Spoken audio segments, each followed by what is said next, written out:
So this is an interview for the Voces Oral History Project. I am Vinicio Cinta, and I am in Sherman Oaks in Los Angeles, California, to interview Mr. Julio Moran. Today is March 15, 2017. Mr. Moran, thank you again for granting me the interview. If you need to take a break at any point during the conversation, please let me know and I'll stop the camera. Okay. And if you don't want to answer any particular questions, just let me know and we'll move on. Okay. All right, thank you. So we're going to start talking about your background first. Okay. I would say the first question is, why did you become a journalist? Well, I think it was in high school for me, 11th grade, I remember, because prior to wanting to become a journalist, I wanted to become a lawyer or an architect. But I also love sports, and I wasn't very good because I had bad knees, so I never really played sports competitively in high school, mostly Saturdays and with the guys. You know, I'd play basketball and tennis and things like that. So, but I love sports. And so a friend of mine who was on the school newspaper, I would always complain to him about how bad the newspaper was and how bad their coverage of sports was. And he challenged me one day and said, "You think you can do better? Then you come and do it." And of course I did. and I enjoyed it and I was good at it. My high school journalism teacher encouraged me, and I think that since that 11th grade, I decided that's what I wanted to be, a sports writer. In 12th grade, though, I think in part because there weren't very many of us on the newspaper staff at my high school, which was predominantly Latino, Mexican, we didn't have a lot of people on the staff, and so she was making me write non-sports stories. She would say, "Okay, you can do this sports story, but you have to do this. You have to cover student government. You have to write a story about this." So gradually, I was writing about other things, even though I didn't really want to. I still really wanted to be a sports writer. So that was my intent. She helped me pick schools and look at schools. She also entered me in a scholarship competition for the San Fernando Valley, which is part of Los Angeles, but it's the northeastern, mostly suburban part of LA. And it was a competition among other high school journalists in the Valley, and I won. And that gave me a lot of confidence because my high school was not very academically challenging. High school was very easy for me. I got good grades, but it was not challenging because the teacher dumbed down the classes for everybody else. So I was a little unsure about going into a field that was about writing. Even my counselors in high school, I remember, were saying that my aptitude tests all suggested that I should go into some kind of math-related field. And I think that encouraged me even more so to go into writing, just to show them that they were wrong.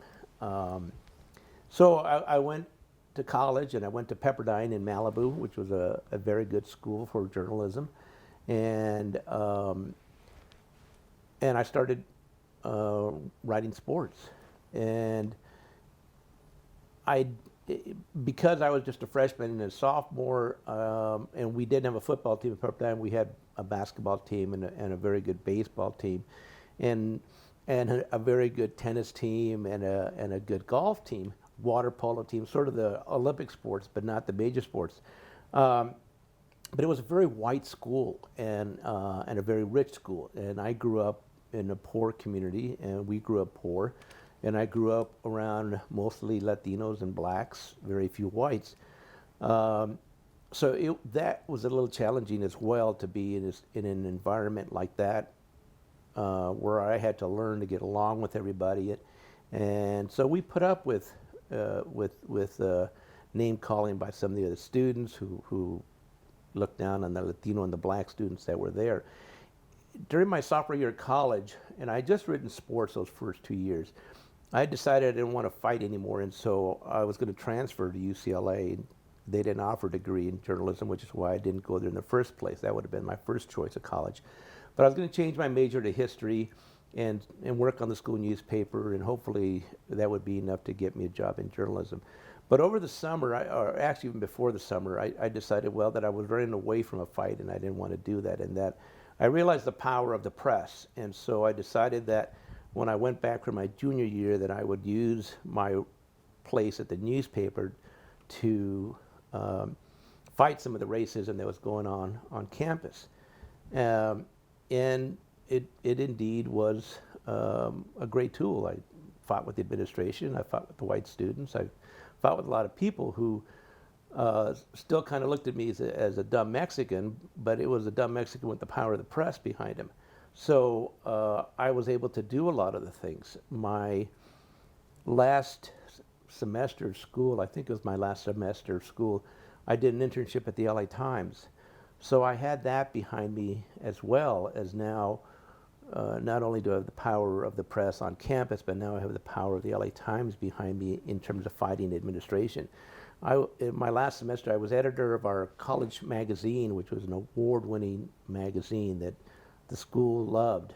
But it was really a promotional piece that the university used in recruiting students and donors and things like that. So the admissions department actually helped pay for its production. They would buy advanced copies and say, okay, here's whatever, and I don't remember the amount of money, but here's the money, we're going to order 500 copies or whatever, without even knowing what it was about. And this was 1978, and so they made me editor. So I decided we were going to do a story about gay rights. We were going to do a story about illegal immigration. And we did a story about the Bakke decision, which then was the reverse discrimination decision at the UC Davis Law School. So on this cover of this magazine, I have this black woman with a picket sign protesting the Bakke decision. And inside we have a story about gays at Pepperdine. And the first thing the university said is, we have no gays on campus, because it was a Christian school. And so they said, we don't have any. And I said, well, I have two people quoted in the story who say they're gays. I didn't give out their names because they didn't want to, but they're gay and they admit it and they're on campus, so you guys are wrong about that. So it was very controversial, and the school was thinking about what they could do to punish me. It was my last semester at school, and so I just kind of let word leak out, well, this would be a great LA Times story if you guys decide to kick me out, and I happen to be doing my internship there, so do whatever you guys want to do. Of course, they backed down and didn't do anything. But it was interesting that the admissions department, they still got all their boxes of magazines, but they kept them in the basement. They never used them that semester. The summer after I graduated, the first job I had, because I couldn't get a job in journalism, was in the admissions office, because I had worked there part-time while I was in school. So they offered me a full-time job when I got out. And I would take the magazine out and show it to prospective students, which really pissed them off as well. But I didn't care. So kind of got back at them as well for that. And I think they were still a little bit afraid of me. So it was a good experience for me, again, just to show the power of the press and reinforce this notion that I wanted to go into journalism. My last semester of school, I sent out applications everywhere I could think of. Nobody offered me a job, which is why I ended up in admissions. And so another lesson I learned is that I had done the summer after I graduated, I volunteered to help do some PR for a show that was coming to the County Museum of Art, the Treasures of Mexico. Again, this is 1978, so I was there helping them, and that's the poster for it. Yeah, is that they needed some help, and so I volunteered to help them do press kits, and then the day of the event, the opening gala, I was there to help out with that. And I met, I think at the time he was president of East LA College, a community college here. And so we were talking a little bit, and he asked me what I wanted to do, and I told him, and he said, well, have you talked to the people at the Herald Examiner, which was another daily newspaper here in Los Angeles? I said, well, yeah, they sent me a letter saying no thanks. And he said, well, let me talk to somebody. I know some people over there, and I'm always telling them that they need to be more diverse. So a week later, I get a call saying that the managing editor wants to talk to me. And, of course, it's a shocker. So I of course, go see him, and we just sort of talked. During the interview, he didn't look at any clips. He maybe glanced at my resume, which wasn't very much because I'm just out of college. And at the end of our talk, he says, when can you start? And it's like, wow, okay, I guess I can start Monday. I got nothing else to do. And again, that's a lesson in knowing people is going to help get to where you want to go faster. And so at this same newspaper that had rejected me weeks earlier, all of a sudden now was giving me an opportunity because of someone I met to do that. It was a daily newspaper, again, fighting against the LA Times, and it was a little bit overwhelming for me. This is my first real job in journalism. And so I was there only 3 months, and the last month they had put me on police beat. And at that time, the police beat was to sit in the police station and monitor police calls. And when something happened that might make a story, I'm supposed to call the desk, and then they would send another reporter out. They wouldn't even send me out to cover the cops. So after about a month, I just said, you know what, this is not really helping either of us. I'm not happy because I'm not getting any experience. I know I'm inexperienced, but that's why I need to be able to write stories and report. And, and you guys, I don't know, maybe you think I'm not ready for that or what, but so after 3 months, I left and got a job at a weekly newspaper in San Fernando, where I grew up.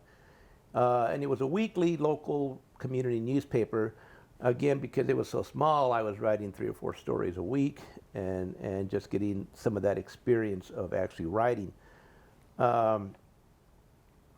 This is where the connection to CCNMA came in, although I did know some of the people from when I did my internship at the LA Times, is when I first got introduced to CCNMA.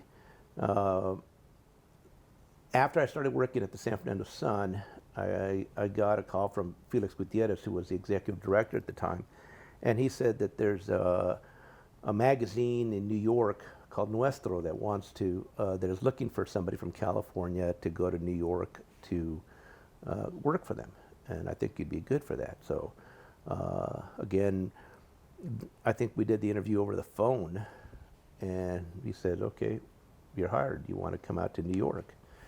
And so here I am. This was 1979, so this was a year after I graduated from college. I never thought nor wanted to go to New York. I grew up in LA, born and raised here. I love the weather here. Didn't really look forward to going to a city that had a lot of snow and cold and wind and ugly summers. But I knew I needed experience. I needed to develop. The editors were very good there. So I went to New York for 2 years and worked at Nuestro. The magazine I thought was very good, maybe ahead of its time. It was an English language national publication. I think we did a lot of good stories. It gave me opportunity. I was writing and editing. But the finances were not very good. They were very shaky. And so 2 years later, they were missing paychecks, and they were missing payments to customers that they were providing, the printer and people like that. And I just said, I can't afford not to get paid to keep doing this, even though I really loved, by that time I loved what I was doing. I didn't really love living in New York, but I loved working for the magazine. And so I said, I can't do this. I'm going home. And the summer of '81, I came back home, and without a job, and not knowing what I was going to do, moved back into my mother's house. And then, like a month later, I got a call from someone at the LA Times, again, someone who I knew from my internship there, and said, look, we're looking to hire some Latinos some Spanish speakers. Do you want to come in and interview? And so I went for the interview, and at least now I have 2 years of experience. And so they said, well, we're going to give you, and this in 1978, there were no programs like they are now, where you have a lot of entry-level programs for people, New York Times, Washington Post. Actually, everybody had them. The Hearst had them, and a lot of LA Times eventually had the Metro program. So they didn't have them then. So they said, well, we're gonna try you out for 3 months, and we'll see how it works out. No guarantee, but we'll let you try out for 3 months and see how it works. And at the end of 3 months, they said, yeah, we think you need more experience, but we're gonna hire you. And I always remember that I think he was city editor at the time. What he told me, he says, I'm hiring you, because he said even that different people had mixed feelings about you, that some people liked you, some people don't like you, but I'm going to hire you because you can write a sentence. And I thought about it, and I thought, wow, can't everybody write a sentence? And I asked him that. I said, can't everybody write a sentence? He says, no, you'd be surprised. Some people can't write a sentence. So I kind of took that, and I said, wow, then again, something that I just took for granted, but it's what got me the job at the LA Times.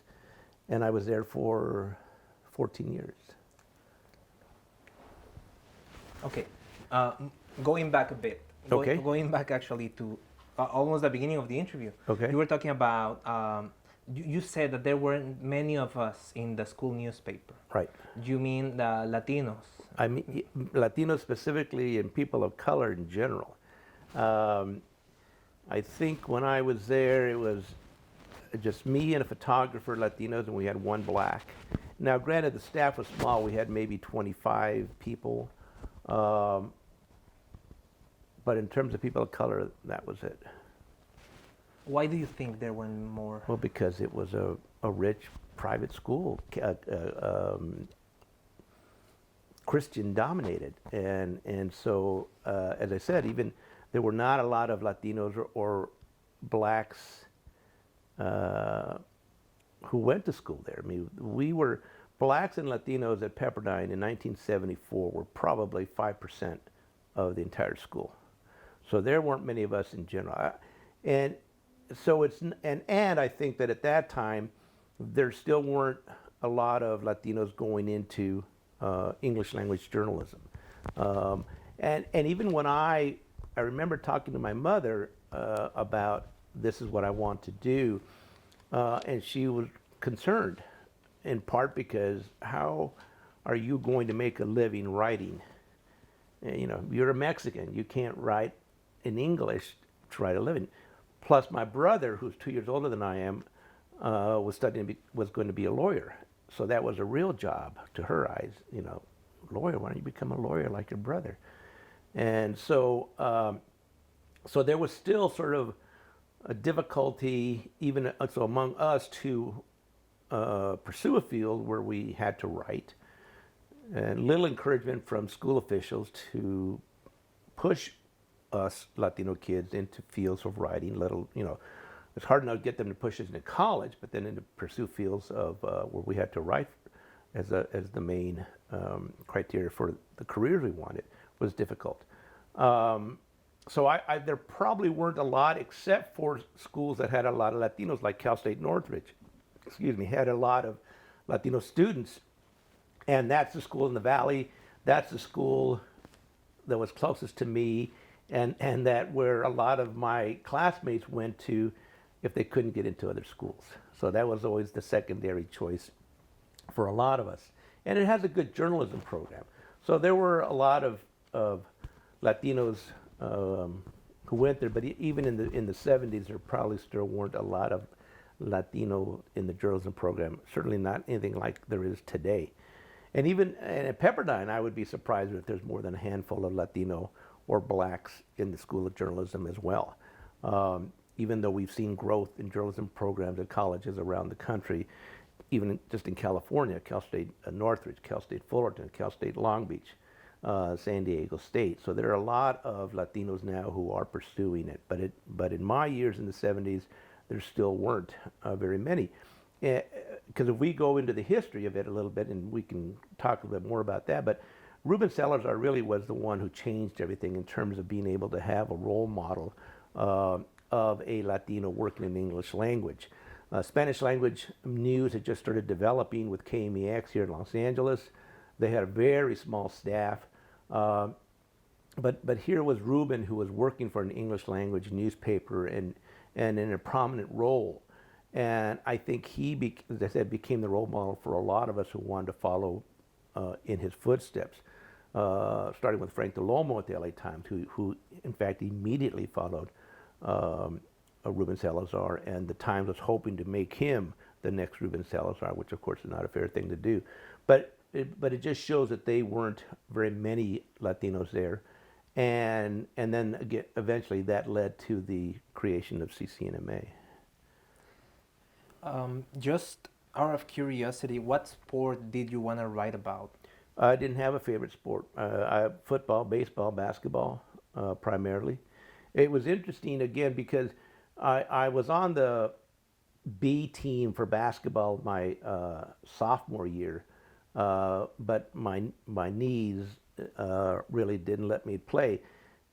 So I stayed on the team for that semester, but the following semester I would have to take PE at 8 in the morning. Well, I didn't want to take an 8 a.m. class, so I said, well, what else is available that I can play? And so it was tennis. And again, going to a school that was predominantly Mexican, there weren't a lot of people who wanted to play tennis. So I made the team and I had never played tennis in my life. And as I said, it was because I didn't want to have PE at 8 in the morning or 7 in the morning, whatever it was. So I joined the team and I played tennis. I was never that good, but I played well enough. But what I always found interesting is that some of the football players who were friends of mine would tease me about playing tennis, and then I would say, "Okay, you think it's a girly sport? Come out and play me." And I would just run them all over the court because, of course, they didn't know how to play and they weren't used to it. So it worked out, and they never said anything about it again because it obviously was harder than they thought it was. Okay, and the other thing, well, we already kind of addressed this when you mentioned Ruben Salazar, Right. Del Olmo. Do you have a role model in sports journalism? No, because after my sophomore year of college, and so now we're 1976, and in 1976 I probably didn't. I don't think I knew of any Latinos covering sports. I never wrote sports again. Stopped. So my sophomore and junior and senior years of college, I wrote all news stories, and so that was because at that point now, because initially I got into journalism, I think for a selfish reason. I wanted to run sports. I love sports, and I couldn't play well enough to be competitive, certainly not to go pro. So the second best thing is to write about it, and that was, I think, a little bit selfish because it was for me.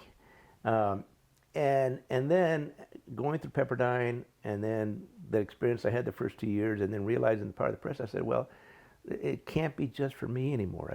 And even as a junior in college, I said, this is too powerful. I have to use it to try to make change in my community. And so I never wrote sports again. And that's been part of my motivation, although I can't say that all of my stories were about trying to bring change, but I knew the power, and that's what I looked for, opportunities where I could use the power of the press to try to bring about change in my community. Speaking of change, social change and power, you were probably very young, but during the 60s, late 60s, early 70s, the Chicano movement Right. was in full swing. Right. How did you witness or experience it?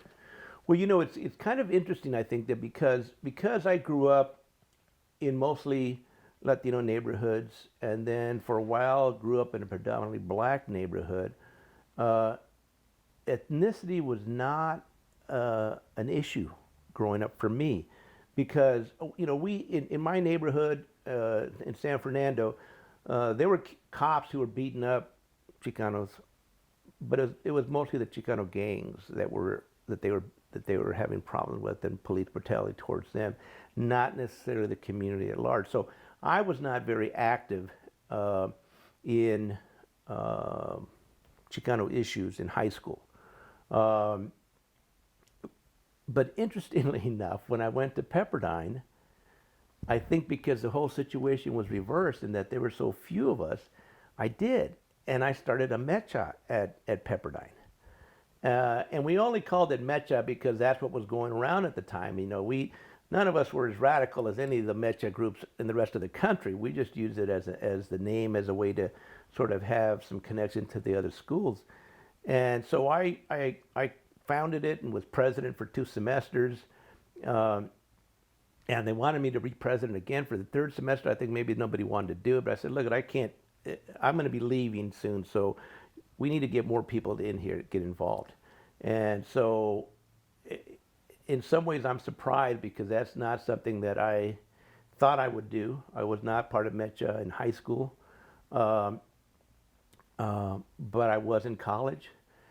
And again, it was, I guess, having to really see or witness or experience sort of a more direct discrimination that gets more people involved. And as I said, I didn't really experience that growing up in middle school and high school because there are just so many of us. It's like, you know, you don't realize you're poor because everyone else around you is also poor, so you think everybody's the same way. It's not until you go away somewhere and you see people with more things that you have, you say, well, I guess I was poor. And in this way, again, in terms of Latinos and Chicanos in particular, is that we were all there, and you know, life was what it was. Everybody was the same way, so we didn't really think about it. And it took being around predominantly white, predominantly rich kids that changed my views on things.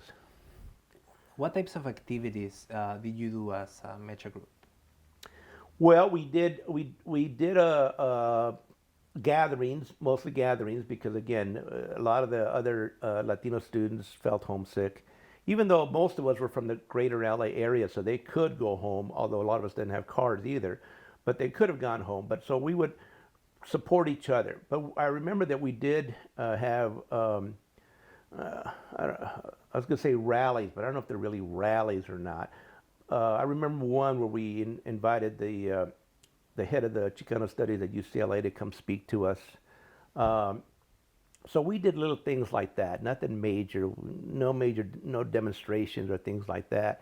And so it was really more of a social group to help us, because there were no Chicanos professors in the faculty. I think the only Latino in the administration was the financial aid guy, and we all knew him because we were all on financial aid, but there was nobody else.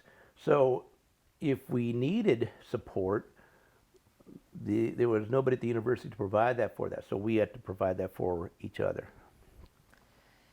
Did being a part of Mecha influence the work you were doing at that time?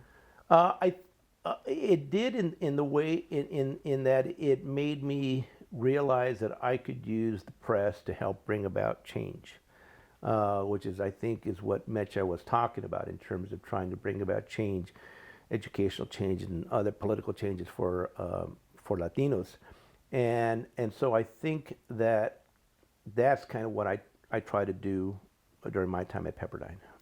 And was the faculty at the journalism program or department, were they supportive? Yeah. They again, we were small, a small staff. Which, I mean, the whole school was small, so that was one of the appealing things to me, that it had small enrollment.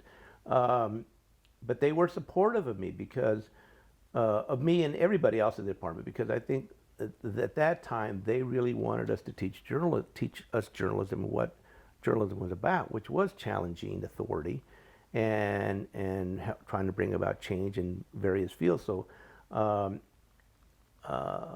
never felt censored when I was doing my magazine. They never said, don't do this story. So yeah, no, I felt a lot of support from my teachers, my journalism teachers. Okay. For the record, there are a number of neighborhoods you have mentioned or alluded to before. So where were these neighborhoods in which you lived in your youth? I've only lived in two neighborhoods growing up, which was San Fernando, which is where I lived when we were born, where my family settled down. And then my father became physically incapacitated and became hospitalized really for the rest of his life because of his injuries. So we had to move into a housing project in Pacoima, which is the community right next to ours. At that time, it was predominantly black. And we lived there for about 5 years, and then my mom brought us back to San Fernando. So those are the only two communities I lived in. But the communities of San Fernando, Pacoima, Silmar, were communities that were mostly Latino, mostly black, and that's where I grew up. Okay. And this newspaper that you mentioned in San Fernando, was it based in the neighborhood of San Fernando? Or? Yeah, it was right there. It was called the San Fernando Sun, and it had been around forever, a weekly. It also wasn't very political. I mean, it tried to be a weekly newspaper of news, covered the city council and, the Chamber of Commerce, whatever you would see in a typical local newspaper in a small town anywhere in the country. The fact that it happened to be in the shadows of Los Angeles really made no difference. We focused in. City of San Fernando is a city of its own. It's incorporated. I think at that time maybe it was about, I don't know, 18,000 or so, and even now it's maybe at the most 30,000. So it was a small town, completely surrounded by the city of Los Angeles. And the editor was pretty good. I don't remember all of her experience, but she had been a full-time reporter somewhere, and I thought she was pretty good. So I learned stuff from her as well in the short time I was there. But again, nothing real radical. We would never do anything real radical. I mean, we'd cover maybe a Cinco de Mayo celebration or something, but and I think at the time, even then, I don't really remember San Fernando really in the community doing anything substantial or significant in terms of civil rights or anything like that. You mentioned that at this point you were already participating or at least aware of CCNMA. Yeah, yeah. So how was that connection established? Well, it was, like I said, it started when I did my internship at the LA Times, and that was 1978. CCNMA was incorporated in 1972. So it was still relatively young, CCNMA, when I first got introduced to them. But it was mostly older guys. So as a college student, I didn't feel totally comfortable sort of hanging out with them other than at the LA Times. The Latinos at the LA Times, of course, were all members of CCNMA, so I knew them through them and would talk to them about it. And then the executive director, Felix Gutierrez, had been a professor at Northridge and then at USC. And I'm not really sure how I met him, but I did meet him. And I really didn't start attending meetings until I came back from New York in 1981 and became a full-fledged member of CCNMA and got involved and eventually got on their board and things. But early in my career, like I said, my introduction was in college, wasn't really involved, and it was not until afterwards. And I'm just trying to think about the number. It had to have been just a handful because the history of CCNMA is that these guys would run into each other at stories, and it would be the same guys over and over in the stories, and they realized that there was just a handful of them. And they decided, well, we have to do something to try to get people to follow us, to take our place when we're done. And that was really the mission of CCNMA when they created it, is that let's create something where we can start developing young Latinos to go into the field, into journalism. And so from that small number, which I'm going to guess they maybe about a dozen or so. Um, at its height, it was probably over 500 in California alone, and it gradually grew from Los Angeles to San Diego to Sacramento, Fresno, Ventura, Riverside. It expanded as more and more people, more and more Latinos started joining the field, and they didn't want to come to LA for meetings, so they wanted their own chapters, and that's really how CCNMA became an organization of chapters because of the growth of it.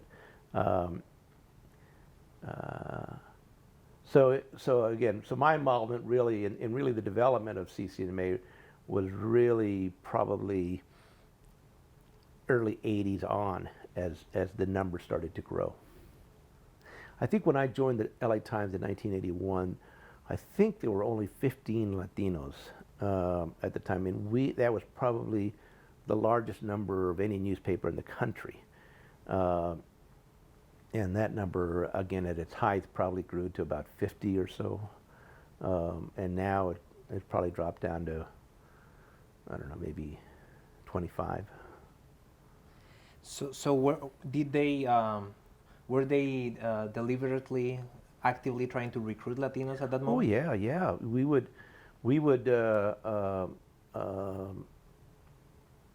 hold weekend seminars. We would contact high schools, try to identify kids who are interested, give out scholarships. Started giving out scholarships, I think, in 1978. The biggest thing that CCNMA did was create an annual job fair, which was called the Journalism Opportunities Conference. And I believe it was started in 1979.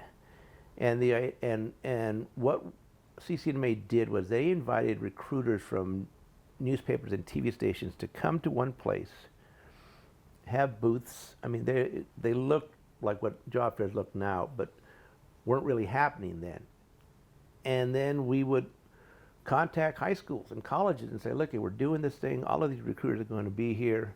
Send your kids. And it did. And I think that JOC, which is what we call it, is responsible for thousands of kids since 1979 to have gotten jobs in the media. In those early years, we had the New York Times, the Washington Post, the Boston Globe, NBC. I mean, all of the networks, all the local TV stations. We probably, again, at its height, had over 100 recruiters and had 500 kids come through on a weekend. It grew from a 1-day to a 2-day to a 3-day. And then the economy hit primarily newspapers, and the numbers started dwindling when they started just cutbacks. Some of the first people who lost their job were the recruiters. So all of a sudden, these newspapers didn't have recruiters anymore, or official recruiters. Excuse me. And so the job fair started getting smaller and smaller. We had also, I think, maybe mid-'80s, we also then started offering workshops during the conference. So it was a job fair, and then we realized that the kids are standing around not doing anything, waiting for interviews or whatever. Let's do workshops throughout the day, teaching them how to improve their writing, reporting, just different topics. Again, the early stages of what job fairs are today. And then, as I said, we then did it over 2 days, did them over 3 days. We had speakers. So it was really one of the first, if not the first, job fairs. And initially it was just Latinos, and then we started getting inquiries from blacks and Asians and even whites. And so we decided, okay, we're going to open it up to everybody. And we just changed it to diversity as opposed to for Latinos. And we especially wanted whites to come, not because we were afraid they were going to take our job, but it was mostly whites who cared about issues of people of color anyway. And so we figured if they're going to hire whites, then let's hire whites who care about our communities as well. Even though they're not one of us, they at least care about our communities. So we opened it up to everybody. And so that grew the numbers, but they were still pretty large anyway.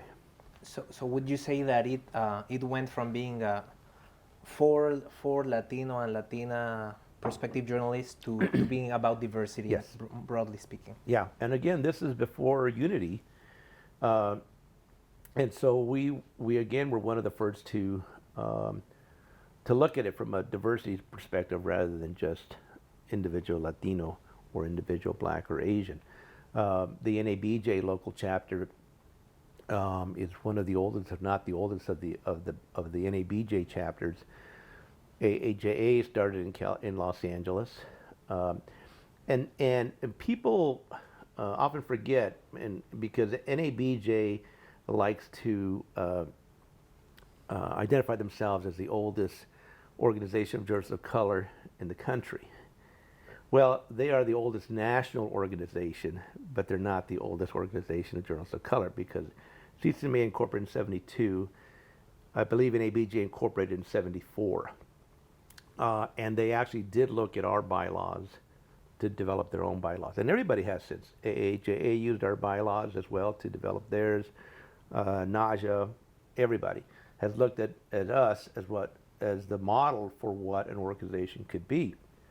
And that really is how NHJ developed. I don't know if we want to talk about that now or if you have other questions, but that really is how NHJ developed. But so, if I understand correctly, for the sake of the timeline, your involvement in CCNMA increased after you went to New York and came back, right? Right. Yep. So in those first years, before leaving for the magazine job in New York, you were attending meetings and... Well, not even really then attending meetings, because again, I still felt kind of young and didn't really have a lot in common with the guys, because again, they were mostly older and they were family men and things like that. So I didn't feel totally comfortable going there. I was familiar with them. I didn't think I would be accepted yet because I didn't feel like I had a real job. And so I wasn't very involved at all. From 78, when I first was introduced to CCNMA and interned at the LA Times, to 81 when I came back to LA. Well, certainly 79, 81 when I was in New York, couldn't do it from New York.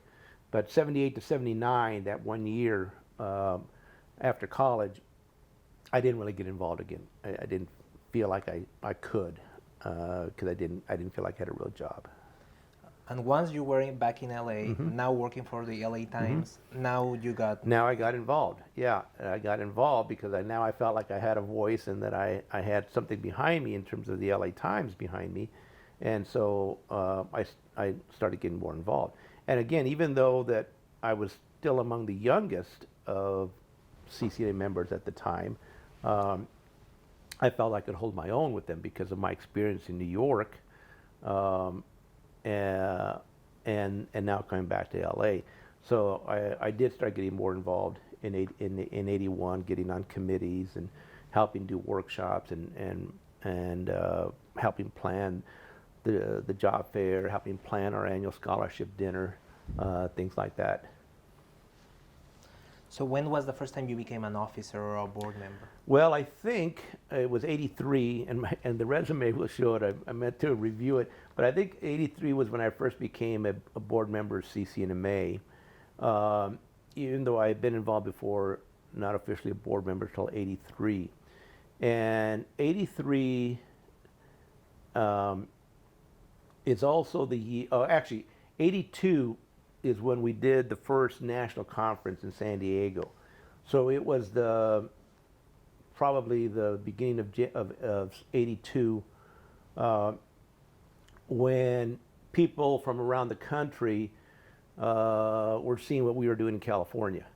And initially they were saying, well, let's expand CCNMA national. And we said, no, we don't want to expand national. Let's talk about creating a new organization if we're going to do that. Because we're happy what we're doing. We had a 501c3 nonprofit status already, which is cherished. And we didn't really want to go east. We had just started going up and down the state, like I said, from Sacramento to San Diego.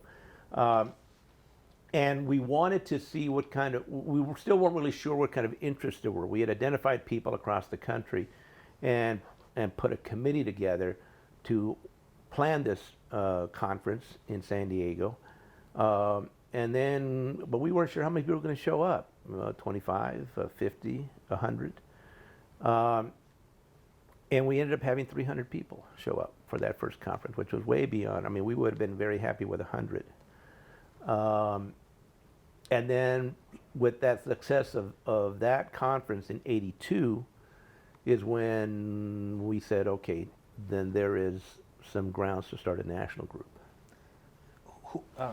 First, let me move this thing a little bit. Who was it? Who was it that said that proposed making CCNMA national? You know, I don't really remember. But some of the early guys that were involved in helping put San Diego together, the San Diego conference together, were Gerald Garcia, who was in Tucson at the time. He was actually editor and publisher of the Tucson Citizen. Guillermo Martinez, who was in Miami. Juan Gonzalez, who I don't remember whether he was in Philadelphia or New York at the time. But there was a scattering of people around. Even Maggie, I think, who was in Dallas by then, back in Dallas. These people were all seeing what we were doing, and of course the easiest thing is just to have something existing and expand it, and I think that's what they were thinking. But I think as time went on and we started planning the San Diego conference and then the national group, we realized it couldn't be that way because of several reasons. One of the major ones being is that the people on the East Coast were afraid of it being Chicano dominated, and that they would be left out or they wouldn't be heard. And that is one of the reasons why the decision was made to have the NHA headquarters in Washington, D.C. It was almost, let's get as far away from LA as possible, because they didn't want any confusion about it, that it was a different organization, that it was national. And even though, I mean, there were still more Chicanos working in journalism at the time, and there were more of us on the board of directors those first few years, they didn't want to give the perception that it was a Chicano organization, which, on a side note, which is one of the reasons why CCNMA decided to take the name Chicano out of their name, because some non-Mexicans felt that they couldn't be part of an organization with Chicano in the name, because even though it never was specifically for Chicanos, it was really in a broadest definition of the name. And we've had a Puerto Rican president of CCNMA. We've had a Cuban president of CCNMA. But anyway, so just to make sure that nobody was confused, the name was changed to CCNMA Latino Journalists of California a few years ago. Because we did hear from people saying that I'm not Chicano, so why would I be part of your group? But anyway, so that was part of NHJ's reasoning for going back east. And the idea of creating regions with representatives from each area, so that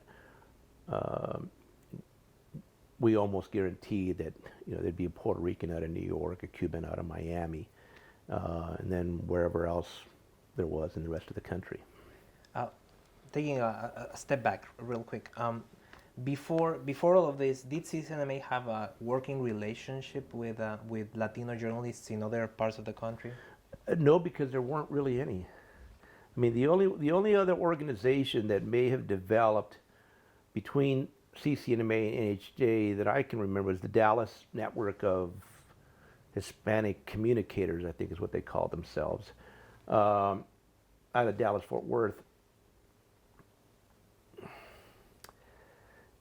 And I don't, there may have been one in Miami, but I don't remember.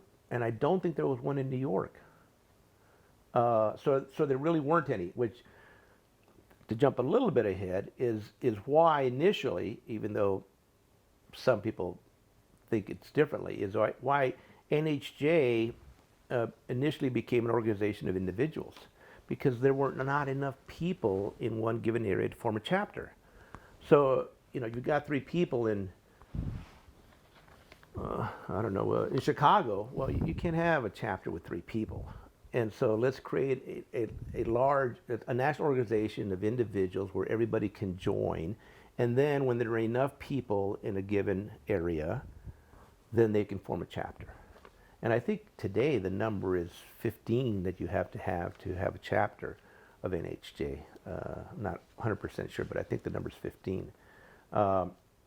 And so now it has grown from an organization of individuals to an organization of chapters. The other question about intergroup collaboration, did you have a working relationship with networks of people from other subfields in communication, like PR or? No, we didn't initially, and we certainly didn't with the predominantly white journalism organization like SPJ, or even the executive ones like ASNI or RTNDA, because they're mostly white. After NHJ developed, because I don't remember that there were even any, certainly not national organizations of Latinos in PR or marketing or anywhere else. And I think this was prior to I'm trying to think what convention it was, but we finally did invite the group of PR people and an organization of people in entertainment. I think that group was called Hamas, Hispanic Academy of Media and Arts Society. I don't know what it was. Anyway, these are mostly actors or people working in television and film. And then we had the HPRA, Hispanic Public Relations Association. And we had a joint convention because we did see some synergy there in working with colleagues and others, because as journalists, we often dealt with them anyway. But what we started seeing is that they wanted to start taking over our conference.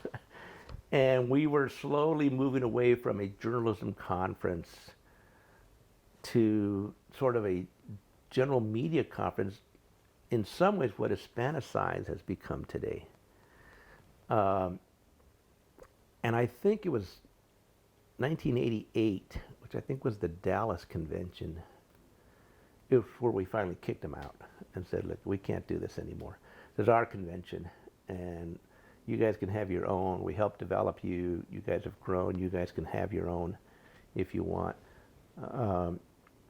Hamas, I think, tried it for a year or two after us, and then I think they folded. HPRA has continued to grow, and they have their own conferences now.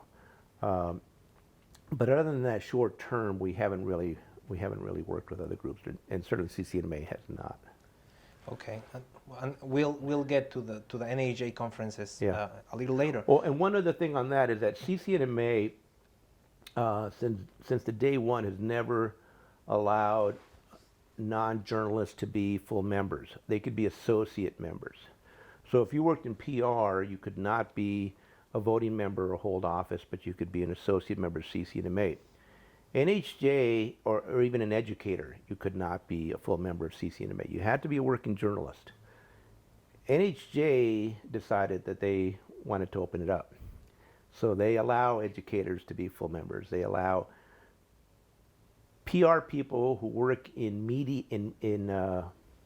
for media companies, like newspapers and TV stations, they allow them to be full members. So there's another little difference there. And why initially we opened up the doors to the other groups to be part of our conference, but we were moving too far away from journalism. That's why we kicked them out. Okay. Having been active in both, what do you think about this loosening or closing of membership? I still believe it. I think that and when I was executive director of CCMA, and certainly way before that when I was a member, I would always oppose any kind of move to allow non-journalists to be full members of the organization, because and even students, I don't agree with that either, because we are a professional organization of professional journalists, and so the policies that we develop are for the betterment of professional journalists. And we are working to bring more people into our fields. We are working to develop students to become professional journalists. Now, we can listen to what they have to say, but I don't want a PR person to be president of CCNMA. The journalists who favor allowing PR people to be full members are the people who understand that PR people are the ones who do all the work. And so they say, yeah, let them in, they'll do all the work. And we can just sit back and reap the benefits. That's ridiculous. You can't do that. But that's why the movement has been to allow PR people, because they're saying, well, we can't expect them to want to do all the work and then not have full rights as a member, voting rights, and to run for office. And I said, well, then don't do it. So I've never agreed with that, still don't agree with that. CCMA continues to have that policy, although there's been talk more recently about letting them in, again, because the PR people do all the work. And CCNMA membership has begun to dwindle. So they're looking for other people to do the work. NHJ's numbers have dwindled a bit.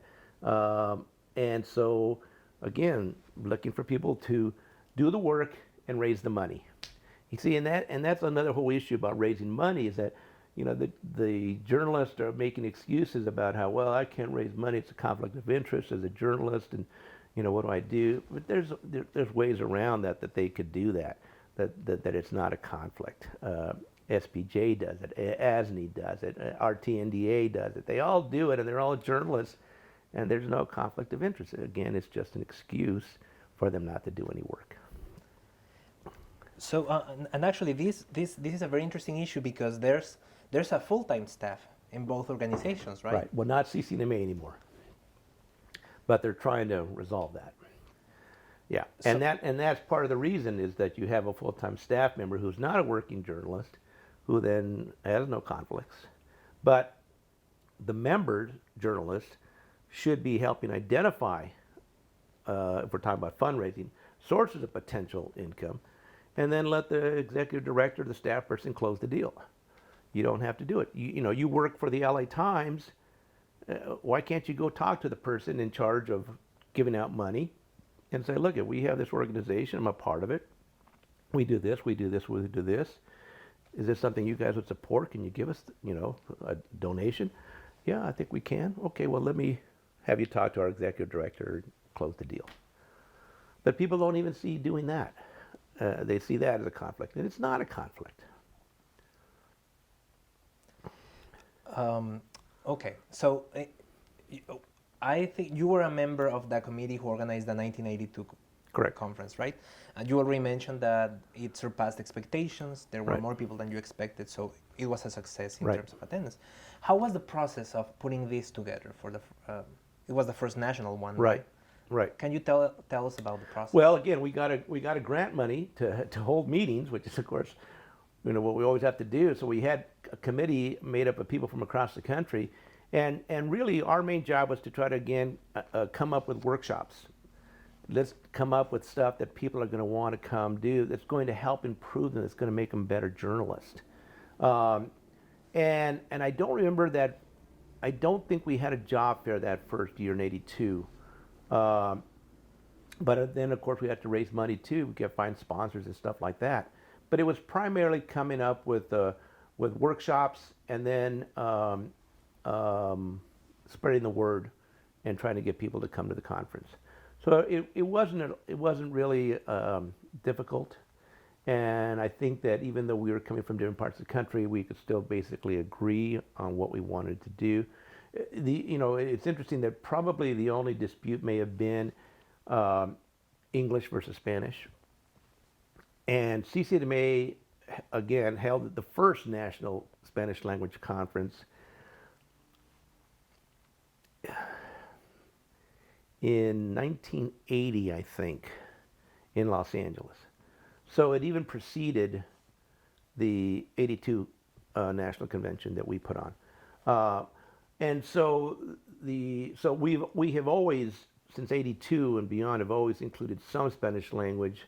Whether it's enough is up for debate. I think NHA has tried to put more and more as the membership of Spanish language people have grown in NHA to include more of that. But that's also been kind of a debate, I think, among Latino journalists, because I think that our mission, CCNMA and even NHJ to some degree, was to try to get more Latinos into English language journalism, because that's where the fight was. That's where we needed to help bring about change, get our voices in there, not necessarily into Spanish language, which was already an audience that we had already. So the needs were a little bit different. For the English language, we needed to get people in there. And for Spanish language, is that we needed to train them to do U.S. journalism, because in the 70s and 80s, most of the people working in Spanish language journalism were from outside the U.S. And their practice of journalism was often different than what we practiced in the United States. And so I think that was part of the initial concern, is we'll help train you. And then as some of that started developing, then Spanish language people wanted CCNMA and NHJ to become a union. Is that you need to help us get better pay and better working conditions. We would say, we're not a union. We can help you become better journalists, but our role is not to negotiate contracts for you and things like that, or for anybody in English language or Spanish. That's not our job. And that pissed off a lot of people who never became members of CCNMA and may not become members of NHJ, because what they really wanted was a union and not necessarily an organization of Latino journalists. So the needs were different. We needed to get more people in English language who were Latinos, who understood the culture, who spoke Spanish or not, but understood the culture. And Spanish language needed to have better training, because a lot of them, as I said, were trained out to the country or had no training in journalism. And so the newspapers and TV stations and radio stations were not providing any training for them. So the needs were different at the beginning. And I think that sometimes caused some conflict between the two sides. You also mentioned earlier thing about the East Coast versus, Right. having a concern about being overrun by Right. people from the West. Right. So how did you go about avoiding that? Well, I think that we had some early fights at the beginning, and that's sort of the behind the scenes things that we did have, because we became territorial. Is that everyone was protecting their territories geographically and ethnically, and we did sometimes have clashes, and it took a learning period to understand that we needed to be inclusive of everybody. Even though even to this day there are more people of Mexican descent in the country and certainly in English language journalism than Puerto Ricans or Cubans, is that we had to realize that if we were truly going to be national, that we had to be inclusive of the other groups. So it took a process to do that. But I'll tell you that that's not unusual, because when we put Unity together, and I was on the Unity board too, we did the same thing. Blacks were protecting the interests of blacks, Asians were protecting the interests of Asians, we were protecting the interests of Latinos. And people, most people don't know that first Unity Convention, 1994, almost didn't happen because of these fights over territory. NHJ the board had authorized us representatives to pull out of Unity if the other groups did not agree to make some changes that we wanted. So the board had already authorized us to pull out. So you had something like that? Yeah, because everyone was fighting. In 1984 was the first unity. And the first convention of the four major groups, Native Americans, Asians, Blacks, Latinos. First convention of all four of us to show that we're united in our fight. And where is it located? Atlanta, Georgia. Well, last time I looked, there were not a lot of Latinos in Atlanta. There were not a lot of Asians in Atlanta. Mostly black, some Native Americans in the outskirts of it. So it was a black-dominated city, which the blacks pushed because they said, well, we already have a contract. We were going to have our convention there, and if we break the contract, it's going to cost us money, whatever else. So the other group said, okay, we'll do it there so that you don't have to pay money. But then all of the contractors were black. Every contract that went out to everybody was going to blacks, and they were saying, well, there's nobody else here. There are no Latinos or Asians or Native Americans to give contracts to. And we would say, well, you've got to find them, because this is not going to be an NABJ convention that the rest of us are invited to. Even though you guys are the biggest group and will have the largest numbers at the convention, this is not going to be an NABJ convention that we're invited to. It's going to be an equal convention among the four groups. And poor Naja, the Native Americans, they were the smallest group, yet we were giving them an equal voice to the four, and they were, being trampled over the most. So it was at that time. Then it was also still a matter of everybody protecting their territory, and it was the same thing with NHJ, with the East Coast people protecting interest and the West Coast people protecting interest. That sometimes led to fights, but again, and again, I say that the Mexicans that were dominant, West Coast, Southwest, had to see that, we have to make these concessions if we're going to be a national group. And going back to the 1982 convention, so by then, during the convention, it was already kind of a done deal that there would be an NHJ later, or No. did that decision? The decision was going to be made based on the outcome of San Diego. Because, as I said, we didn't know how many people were going to show up. And if fewer than 100 people showed up, we probably would have not started creating NHJ at that time, because we would have concluded, well, there's not interest. And so why are we going to force things down people's throats? Why are we going to do something that there's not going to be any interest in? So I think that we thought that there would be, but we weren't sure. And as I said, I think about 100 is what we were looking for. So when we got 300, then it just confirmed that, there's interest and we should go forward with this. Who were your largest supporters? At the time, it was Gannett, and I'm trying to think of the guy's name at Gannett. It'll come to me. But he was the main guy at Gannett. It was Gannett then. It's now Freedom Forum. Freedom Forum, and he had given money to all of us, to all the groups, and he continued giving money to CCNMA even when he started giving money to NHJ. So he definitely is the patron saint of all of our groups, but especially CCNMA and NHJ. Was he Gerald Sass? Gerald Sass.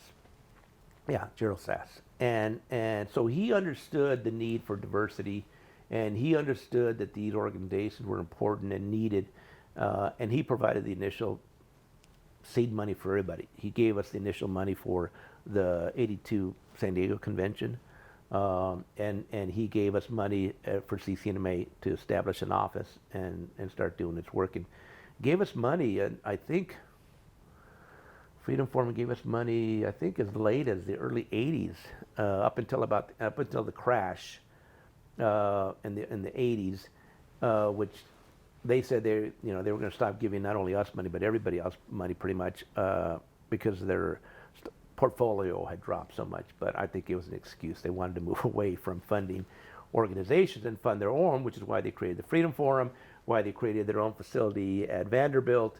And they moved away from giving money to organizations to developing their own program, which I don't think have been as successful as when they were giving money to organizations.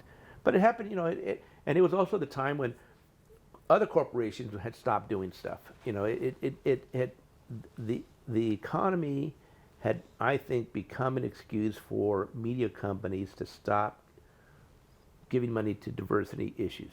Hearst used to have an internship program for all of its newspapers across the country.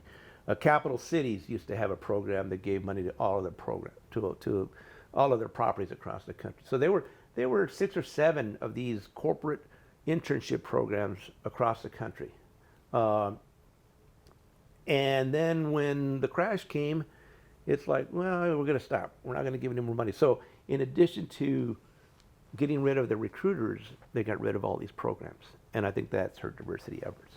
You can see it in the numbers when ASNI puts out their census every year. The numbers have dropped, and you can tie it to that time period when the numbers have dropped. And in terms of RTNDA, and it's similar, but in RTNDA, and this is something again that NHJ fought. RTNDA included Spanish language media in their numbers, and that's not accurate. It's not giving an accurate picture of Latinos in television and radio if you're going to include stations that are predominantly Spanish language speaking, because 90% of their staffs are Latino. So NHJ fought with them to create separate categories or create separate numbers. So now there is a number, which is the one that they usually give out, that includes Spanish language, and then one that takes out Spanish language. And it's about 3 to 5 percentage points smaller without Latinos. And that's the number that I always use when I used to use those numbers and say, look, they're only 20%, not 23%, like they like to say. And you know, ASNI never, when they did their newspapers, they never did Spanish language newspapers, so it wasn't an issue with them. So when the conference, when the event San Diego turned out to be a success, that kind of sealed the deal for Right. NHJ.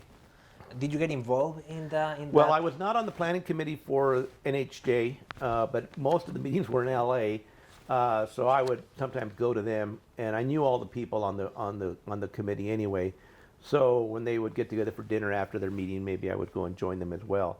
So I was kind of aware of what they were doing.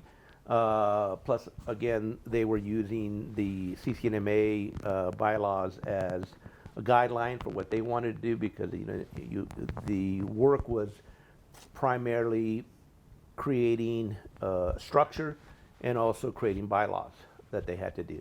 NHJ was first incorporated in California, and actually it wasn't until maybe 5 years ago that they reincorporated in Maryland, I think. So it had been a California corporation for all of this time. They initially got their 501c3 status out of California, even when they were in D.C. So it was really more of a structure thing and bylaws thing that the organization started. Give me 1 second. Sure.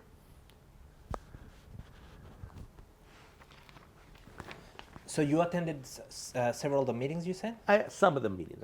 I won't say several. Some of the meetings, and then, as I said, I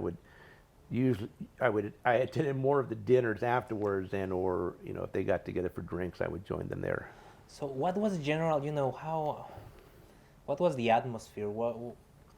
I think it's very cordial. I don't think there was really any kind of infighting.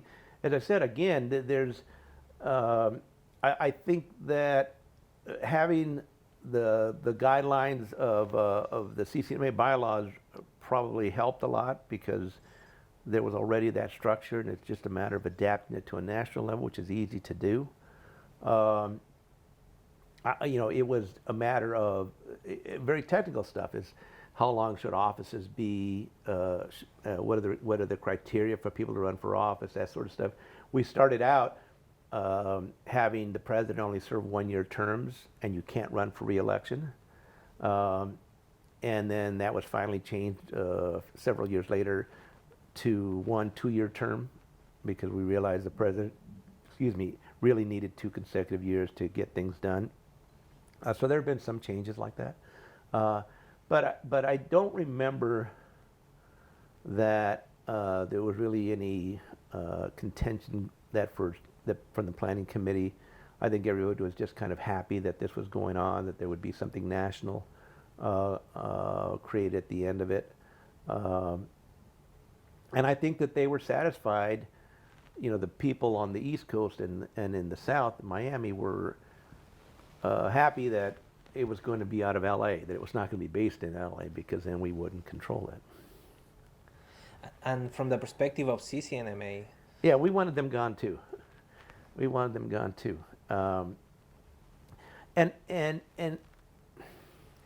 I'm not really sure. In the early years, someone like Frank Delormo, who was well respected and whose name helped create things, he was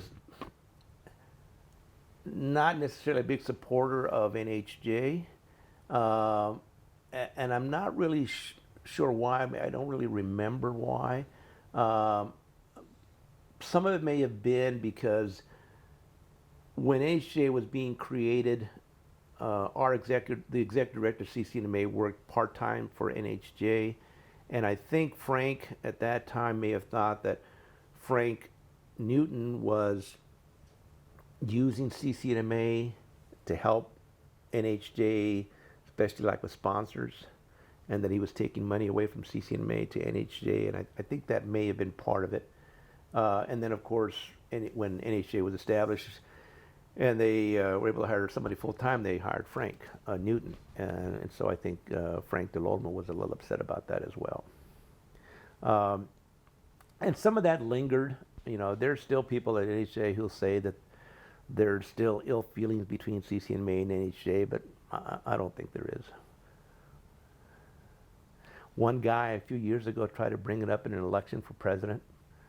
He lost, but he was trying to make a big deal about how CCNMA, because I think CCNMA president had endorsed somebody, and he was upset about something or another, so he tried to make a deal about the infighting, and I say there's no infighting. so we don't care. Trying to frame CCNMA as being against Yeah. NHJ? Yeah. And yet, people were members of both groups, but a lot of people weren't because they didn't want to pay dues twice. You had to pay dues for national, then you had to pay dues for CCNMA. CCNMA was cheaper than NHJ. For a couple of years, we even had a joint membership fee where for one price you could join both. That was less than paying full price for both. But NHJ stopped because I think they wanted all of their money and not only part of the money, so they stopped offering that deal. It wasn't us that stopped offering that deal. Now, CCNMA is going to become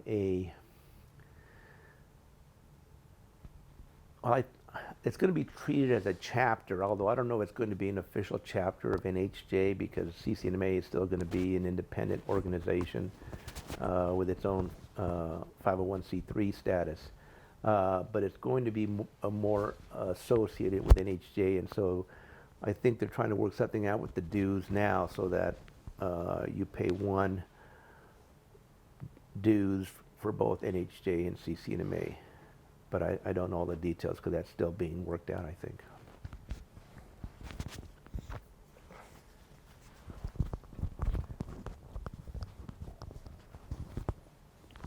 Okay.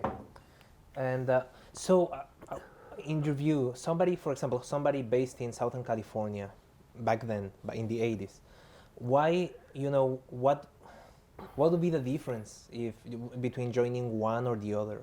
Well, I think the difference has always been national focus versus local focus. And that was one of the things too that we had said from the beginning, that it's easier for us to deal with issues on a local basis. And which is again why I think even CCNMA decided to become chapters themselves, because we had members in Sacramento who couldn't do the things that we were doing mostly in LA, and we were doing them mostly in LA because that was the closest to us. So it was easier if we established a chapter in Sacramento, let them do what they wanted to do in Sacramento themselves, hold their own fundraising dinner, hold their own workshops if they want, under our supervision. And NHJ looked at things from a national perspective. So I think that was the big difference that people were looking. Do you want to get involved on national type issues, or you want to get involved in local issues? And the move towards NHJ becoming chapter based is now allowing NHJ members to be more locally involved as well as still have a hand in national issues. But I think that as individual members of NHJ, they're slowly moving away from getting involved in national and just letting the officers and staff deal with that, and are really working on a local level under the name of NHJ. I think there's only a handful, 2 or 3 of the chapters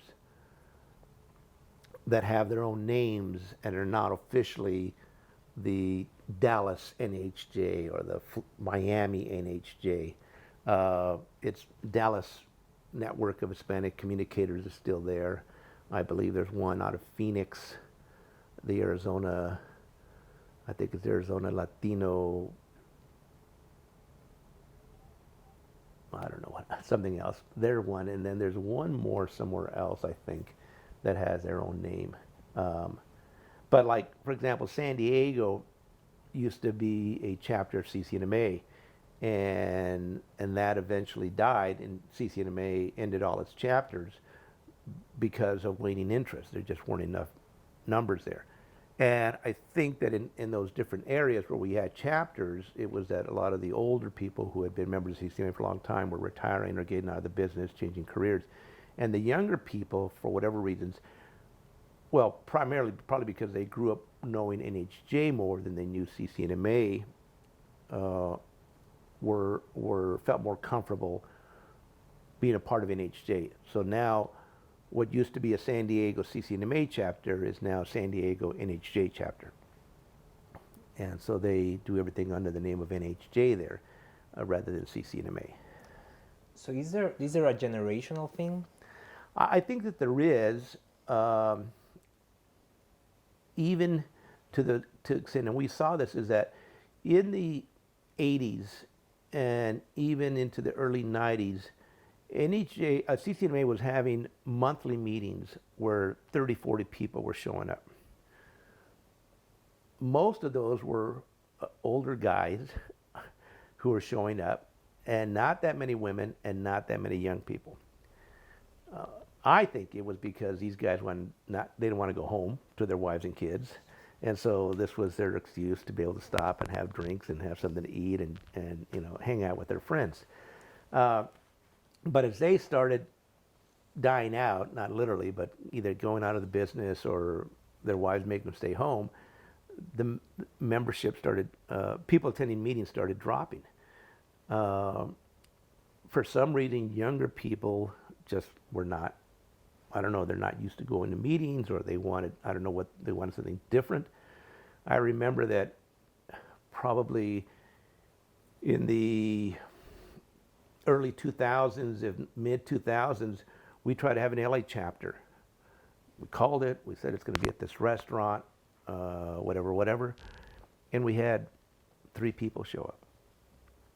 We had another meeting where the president of the UFW, Paul Chavez, came to speak, and we had 12 people show up. So I don't know the answer to that, but I think it is a generational thing because more of our membership was younger, but they weren't coming to meetings. Maybe they didn't feel the need for the social interaction that in the past people wanted. Maybe the guys did want to go home to their wives and kids after work and not go hang out with the guys and drink beer. Either way, the meetings were just not being attended, so they stopped having meetings. And that part that you mentioned of local groups now being NHJ groups rather than CCNA, what made that difference? Like, why meet as an NHJ chapter? Well, again, I think at least in California, I think the membership of the NHJ chapters are younger. And I think that those meetings now are geared towards their interests, whether it is having a speaker or having a panel discussion on something that they're interested in. And currently it's social media. You know, have somebody come and talk to the group about Twitter. Have someone come and talk about Facebook. You know, that sort of stuff. At our meetings in the old days, we would have maybe a speaker, but it was mostly social. You know, we would have dinner, we'd have drinks, and people would just talk. We'd have updates.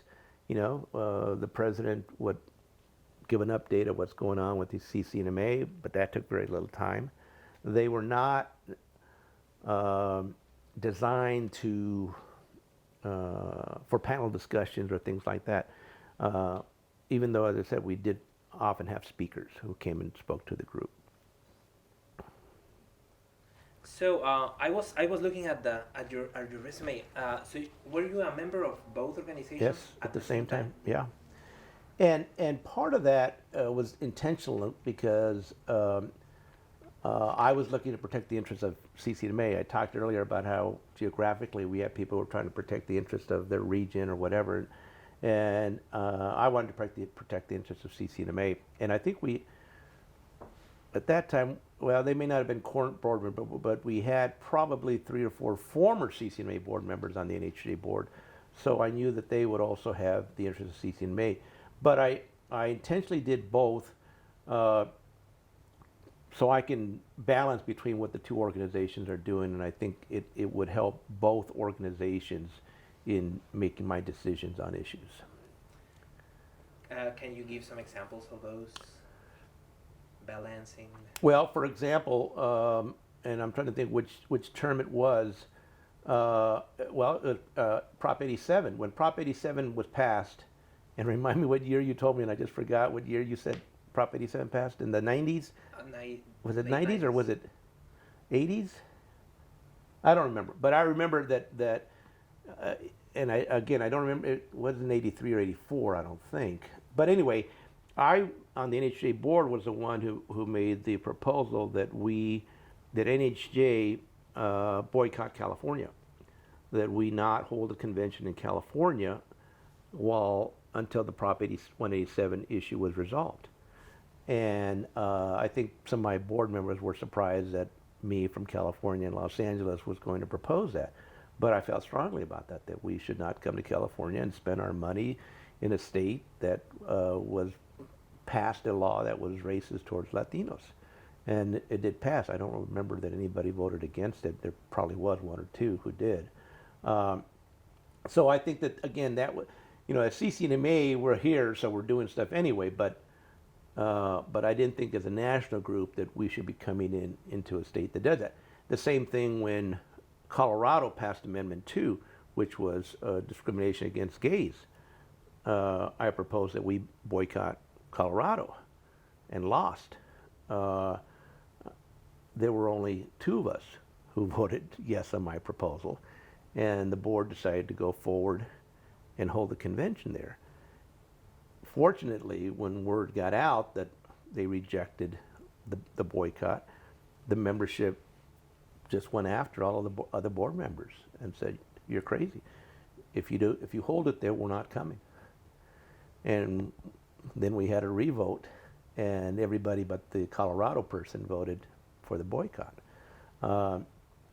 So that's not necessarily a CCNMA thing, but I think that my experience with CCNMA and the Prop 187 boycott is what led me to propose boycotting Colorado for the same kind of legislation. So, it was really, I don't know that I can think of any other specific examples of protecting CCNMA's interest. Because I think by that time, in the early years, it was, and again, I don't know that I know of anything specific that NHJ was thinking of doing that would have conflicted with with CCNMA.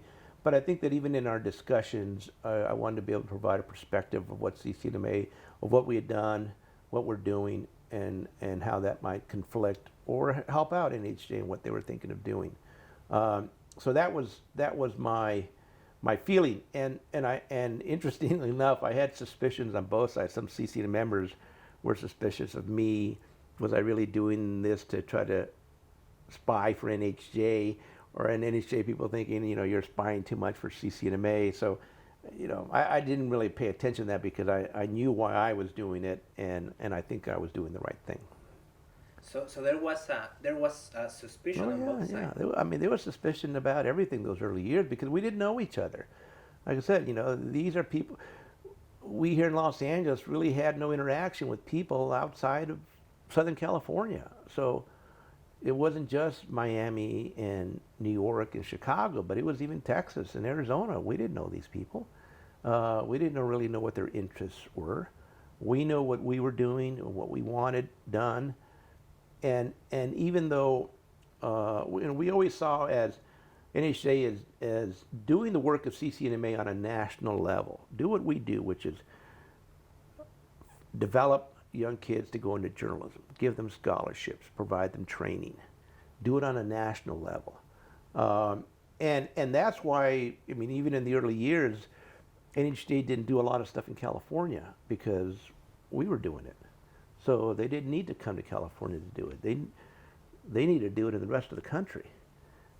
I'm trying to think of what year was the first year they came to California after San Diego. They came to LA. They came to LA one year. So they've been to California for LA, then they went to San Jose, and they were in San Diego for the 20th anniversary of the 82 conference. So they were there in 2002. That was the 20th anniversary. And then they were in Anaheim a few years ago, but only because they were partnering with ASNI or RTNDA, one of the national groups of editors or news directors. And then they're coming back this year, I think, to Anaheim with the same group. So had they not been with those groups, I'm not sure they would come back here. So at that point in the NAJ board, especially the in the early years, in the mid 80s, now that it was a national organization, there was more it was a more heterogeneous group, geographically, in many other ways too. Right. Were there any core disagreements about, talking about the profession, about how, about journalism itself, or about the relationship with other institutions, things like that go to the core of journalism? I think the only real disagreement that I can think of was when Guillermo Martinez, who was the second president, Cuban out of Miami, wanted to name an award after his father, who had been a columnist in Cuba, very anti-Castro, very anti-communism. And I think that for us of Mexican descent, we didn't really care about anti-Castro, anti-Cuba. And none of us had heard of him. He didn't practice his journalism in the United States. And so we were wondering, why are we doing this? Other than this man wants to honor his father, which is noble, but he let him do it on his own. And in my opinion, it ultimately got approval because he said he would fund it. He would provide the money. And so NHG agreed to fund a scholarship named after Guillermo's father. But it disappeared because he stopped raising money for it. And since that was the primary reason for its approval, I don't think I was on the board when it ended, but it was, you said you'd raise money, the money's not there, we're not going to do it anymore. So I think that may have been the only issue. There were issues early on as to how strong advocates we should be, whether we should be, how radical we should be. Some people saying we should be more radical, more adamant in fighting certain things, and others saying, well, we can't, we're not flamethrowers, we're not community groups, we're journalists, we need to do it journalistically. And I think that's basically what has won out all of these years. but again, that's probably the only thing. I mean, even again with the Amendment 2 and the Prop 187, some people thought we were getting too political with it, especially as journalists. And I said, but it's not a journalism issue in this case. Now it's a case of an organization holding a conference that brings money to an area, to a city or state that is openly prejudiced against us, and we shouldn't do that, journalists or not. And there's no conflict with journalism. We just shouldn't do it as an organization to do that. So sometimes people try to make things a conflict issue of journalism when it really isn't, as to how political we should get. But ultimately, I think that we decided to do stuff, try to look at things from a journalistic standpoint, and is it easier to deal with from a journalistic standpoint than it is from a community activist standpoint. Okay, talking about conflict, one of the core goals of NHJ is to improve the coverage of Latinos. Right. So what happens? What types of actions did you take when there was what you would call malpractice or a inadequate coverage of Latinos? Right. Well, I think the only thing that we could do was try to bring attention to it. Usually the president would write a letter to the offending organization and say, as an organization, we're opposed to it. But then we would also say, and we can help you better understand these issues. We make ourselves available to you to have you or your staff understand it. And one of the early fights was that using the term illegal aliens. That is a fight that we try to maintain, and that we had instructed our members and our boards, if you guys ever see that term, you need to notify the office so that we can send out a letter to these people saying this is a term that we find offensive and that you should not use. And here are some other terms. And at that time, I think we were pushing for undocumented immigrant. And so it was never an issue of boycotts or demonstrations or things like that, which as journalists I don't think we should be doing. But it was more of trying to do it, again, from a professional journalistic standpoint of pointing the errors out, pointing our opposition to it and why we're opposed to it. Talking about coalitions, the Hispanic Media Coalition, which is also based in LA, and I think NHJ has now a relationship with them or an association with them that CCNMA never had, even though they initially tried to set one up with us. And part of the reason that we were opposed to it is because of their tactics, which was to boycott and demonstrate. But they would often end their opposition when they got paid off. They would say, companies say, okay, we'll make a donation to your organization if you stop boycotting us. Okay. TV station, we're going to challenge your license because we think you're being unfair in your coverage of Latinos or you don't have enough of it. We're going to challenge your license. Okay, well, we'll make a donation to your organization. You withdraw your challenge. Okay. I don't think that's right. So it's tactic and the way we do things, and I think NHJ is doing it the right way in terms of the way it protests things. Once we become a war situation, I think it continues to this day in terms of the president pointing out to the offending media organization that this is something we were opposed to. I think McCullough, the last president, did a really good job in doing that kind of stuff. Past presidents, maybe not as much. And I think the current president, I think I've read maybe a couple times where he's written out opposed to something. Okay.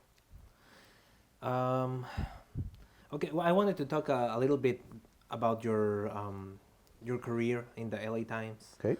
So you were involved in these organizations while being a reporter.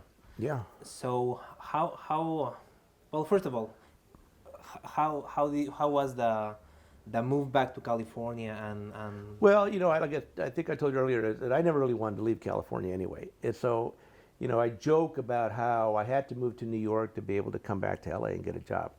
You know, when I talk to kids, high school kids about their careers, you know, you really got to be prepared to move around, and you're going to start in small markets, and then you move up to whatever market you want to go to. You're going to have to go to Yuma, Arizona. You're going to have to go to Brownsville, Texas. You're going to have to go to Salinas, California. You know, all these small markets, and work your way up to major market. And then they say, well, where have you worked? I said, LA and New York. There's the only two cities that I ever worked at. But I was lucky, and in my case, it's a little unusual. The experience in New York really allowed me to advance my career faster. I mean, at the time when I was hired by the LA Times, I was 25 years old. They were not hiring very many 25-year-olds at the time. They wanted people with 10 years experience or more.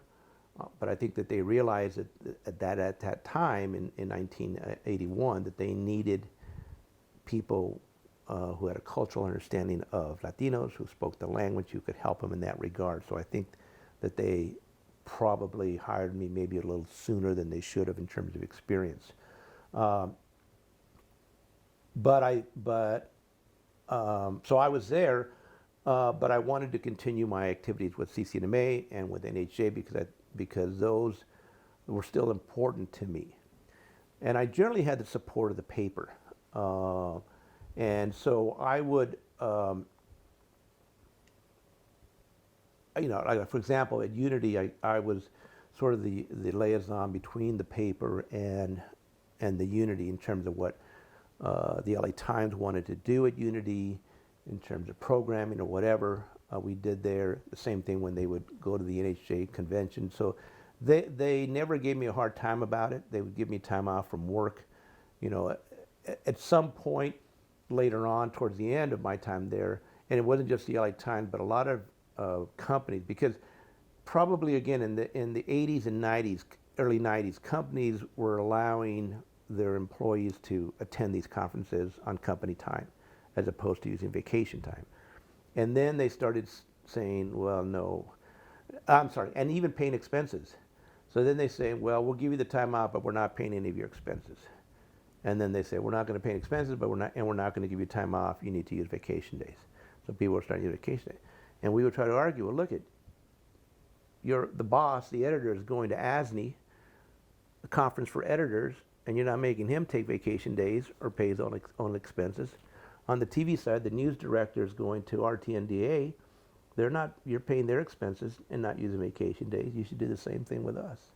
And in some cases they relented, but in most cases they didn't. So that, again, also when it started changing. So they never paid my expenses, but they always gave me the time off without having to use my vacation days. And that included going to board meetings, which when we did board meetings, we did them 4 times a year. I think they're down to 3 or maybe even less, 2 in a conference call, just to save money because they were going broke. But they were generally supportive.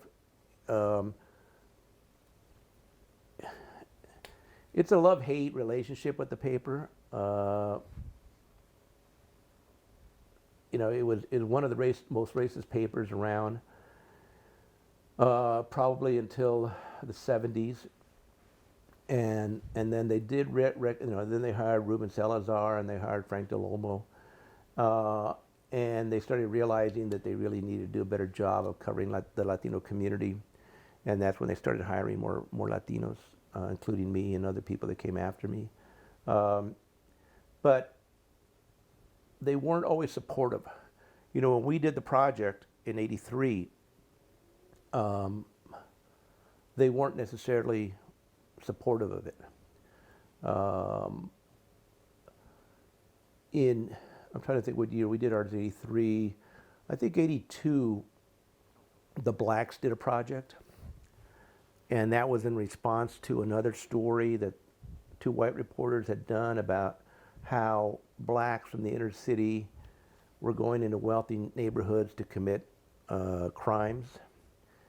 And they referred to the freeways as the Nairobi Highway for them to jump on the freeways to get to the places where they were going to commit their crimes. And there was a big backlash about about the story being racist and in the Times. So the Times response was, let's do a series that is generally positive about the African American community, and they did it, and they were happy with it. They submitted it for awards, didn't really win very much. And so when we came around the following year, we weren't necessarily looking for a project, but we were saying, we need to improve the coverage. And one of the things that we did when we had the meeting, I said, look, here's a list of stories that can be done right now by anybody. It doesn't take us to do it. You can assign them to any of your reporters. There's a bunch of stories we can do.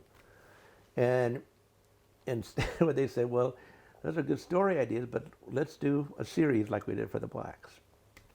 And some of us were concerned that, like with the blacks, they're going to do a series and then forget about us and then never write about us again. Okay, we gave you your shot. Now go away, don't bother us.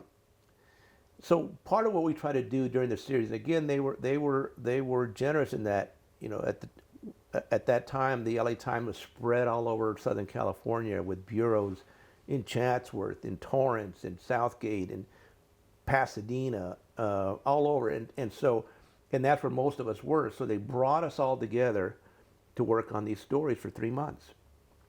But one of the things that we did intentionally was that when we had, in the research and reporting of our project stories, if we came across daily stories, we pitched them. Oh, I did this. Here's a story for the Metro section. Here's a story for the Calendar section. I'll write it. And part of what we wanted to show them was if you had people looking for these stories on a daily basis, we would have them, but no one's looking. So we did that, and we did the project. And then it was kind of interesting that after 3 months of our reporting, is that then they sent us all back and to our regular offices, and we only periodically saw each other. And then the series came out, and it did well. I think it was over 3 weeks, 21 parts, and people were generally happy. The paper was generally happy. But then comes award time, and the Times didn't think it was good enough to submit for a Pulitzer. And my colleagues disagree with me, but I think that it was in part because of the failure of the Black Project to win a Pulitzer, that they didn't think ours would win. And it wasn't until the last minute that the editor finally said, okay, we'll submit it, you guys prepare the entry, and I'll sign it. And then the story is, it was submitted under local reporting initially. The judges said this should be moved to public service. And of course, public service is the most prestigious and the hardest to win. Part of the problem was the entry was not prepared for public service, which allows you to put more stuff in it. It was prepared for a public service entry, for a local reporting service. So there's one disadvantage, but what they did is they included the book just to do it. And in retrospect, because Frank Sotomayor, one of the co-editors, is putting a history together of the project. He talked to some of the judges at the time, and they said that they think that the book made the difference in terms of them voting for us. And actually, the judges for public service voted a second, and it was the ultimate Pulitzer jury that moved us ahead of them. And the thing that made it most, well, I shouldn't say most, but that made it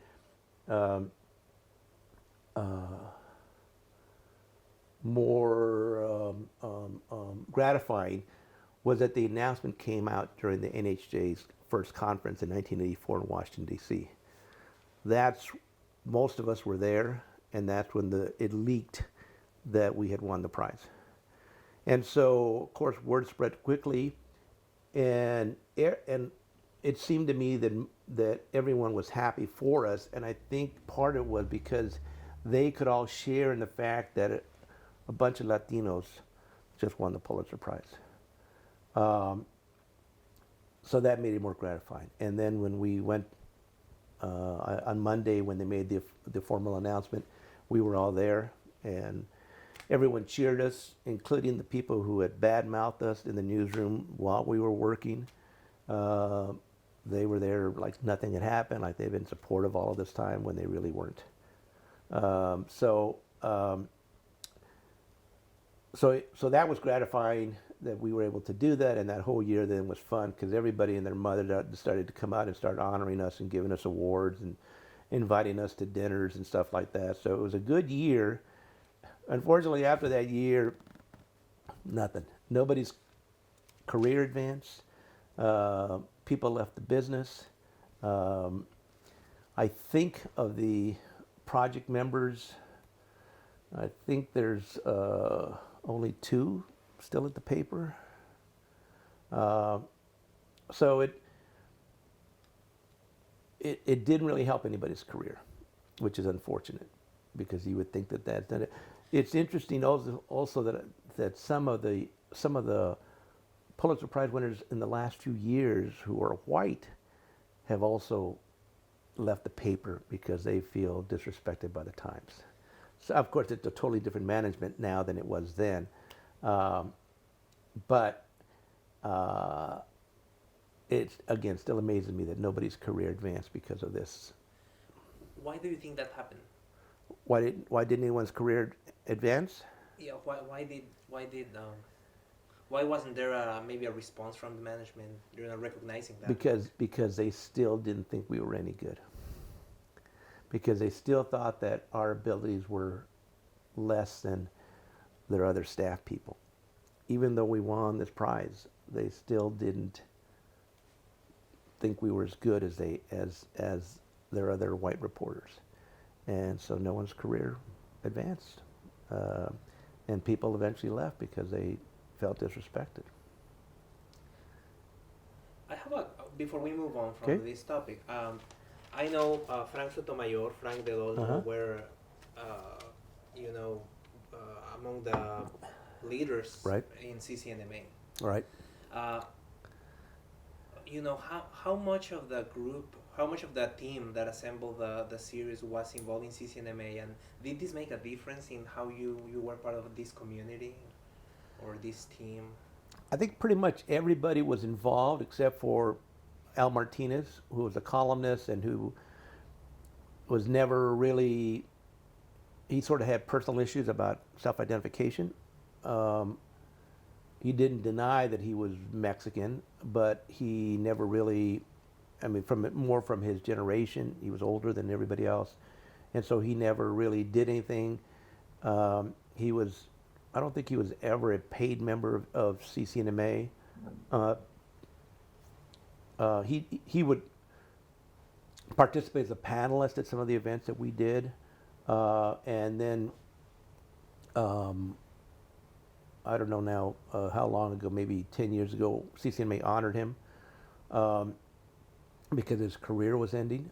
And then the only other one was our correspondent in Mexico City, so he was around. But I think everybody else who was in LA was involved in CCNMA. And I just think that, again, it helped.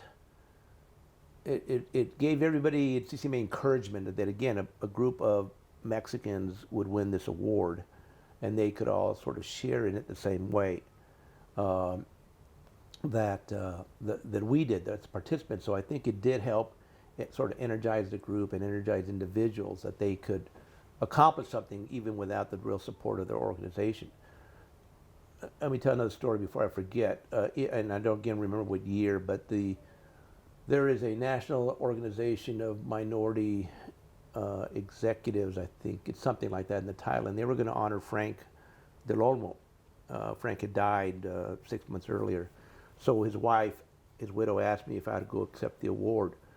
And at that dinner, this organization, and I can get you the name later on, decided to do a display of minority Pulitzer Prize winners, individuals and groups, whatever. We were not in that exhibit. And I mentioned it to somebody involved. I said, the one Pulitzer was a group of Latinos that wrote, edited, photographed the series, and it's not part of your exhibit. And their initial response, well, we didn't do group award. Well, you name individuals who were part of groups that were part of a group that included white reporters and editors, but you don't include us.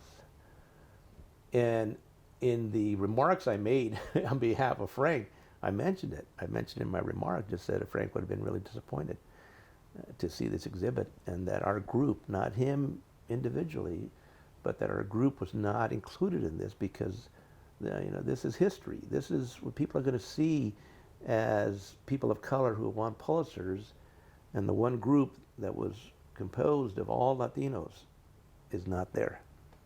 And they fixed it later on, but so it's still that sort of thing. I mean, we're still not getting the respect that we should. And most of those people in the exhibit were black because there were more of them around in English language journalism. But again, I think it sort of said something of the disrespect that Latinos had and maybe still have in terms of journalism and our abilities. I mean, a lot of the industry still sees us as Spanish dominant who don't write and report in English, and that the quality is not as good because it's Latinos who are producing it, and so we can ignore it.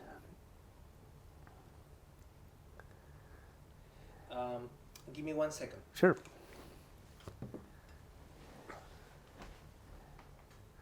That damn sun, huh? You still got enough light? Yes. Okay. It works. Okay. So after Latinos won the Pulitzer, you still stayed for Right. a number of We years. won. We won it in '80. We produced in '83, won in '84, and I left in '95. So how you said that there was no significant career advancement for the people involved. right.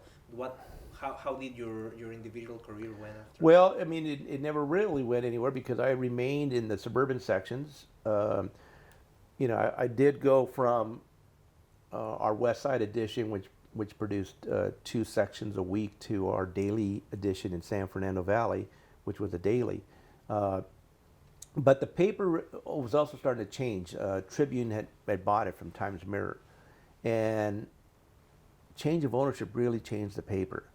That was, in my eyes, I could see the changes that were going on in the industry to being one that was more cost conscious and making money. I mean, the LA Times under the Chandler family, under Times Mirror, was making money left and right.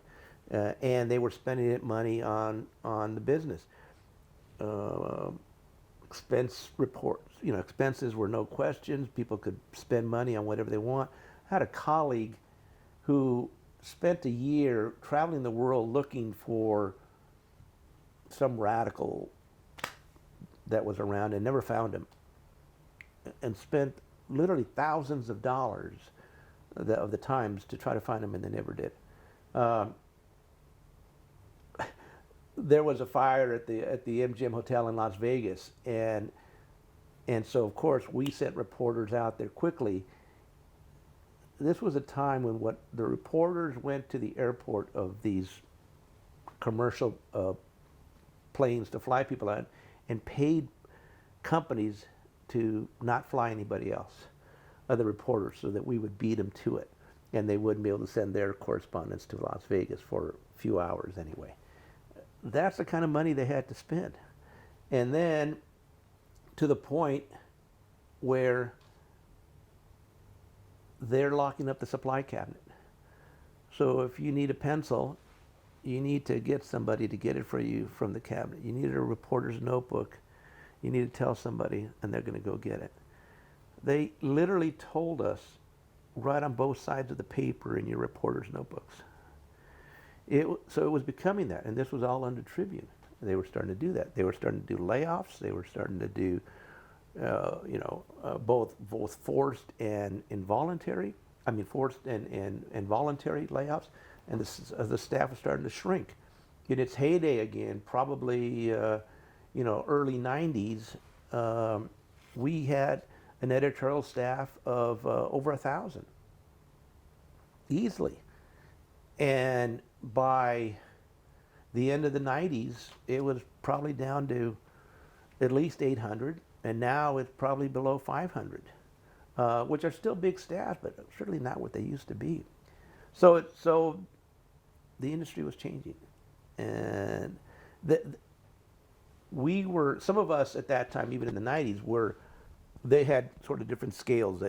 There were some people who were on salary, got paid for the week, and other of us who were still considered hourly reporters or employees, where we were essentially paid by the hours, even though essentially they were 40-hour weeks anyway, and even though how many hours we work, whatever. Again, they would make us. They wanted us to stay until our stories were edited. So we turn our story in a deadline at 5 o'clock. Well, the editor who's editing is there till 10, so he's in no hurry, and I don't think he had to turn the story until 9. And so he wants us to stay till he finishes editing the story. So, 1 week I put in for overtime. I said, overtime, waiting for a story to be edited. 2 hours here, 3 hours there.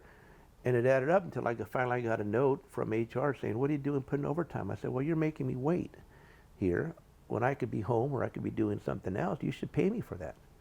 And of course they got mad. And I said, well, what? I'm not, I shouldn't have to do this for free. You're making me stay.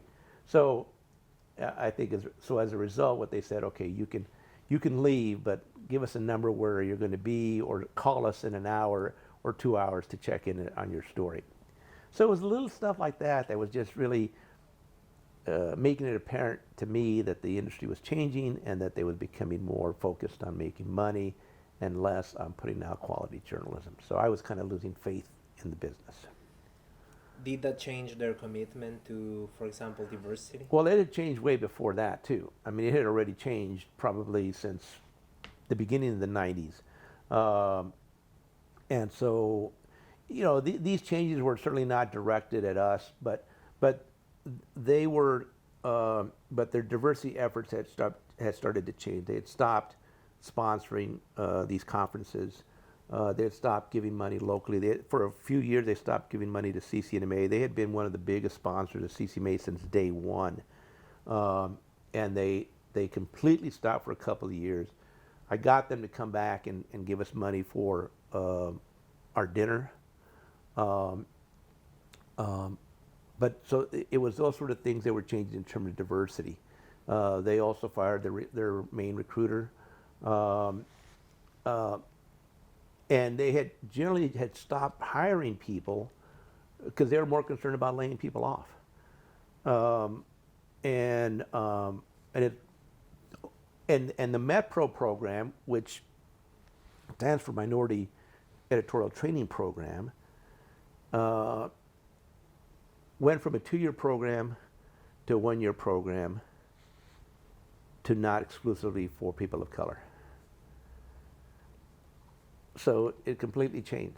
So it now is a cheap way for them to bring people in, try them out for a year, because again, there's no commitment after the year. And if they don't like them for whatever reason, then you get rid of them. If they're good, then you found somebody cheap. And I think that's what's happened with a lot of what were formerly minority training programs at different corporations, that they now open them up to everybody as a way to get cheap labor. When did that start happening? The 90s? Let's see, this is 2017. I'm going to say the late 90s, early 2000s.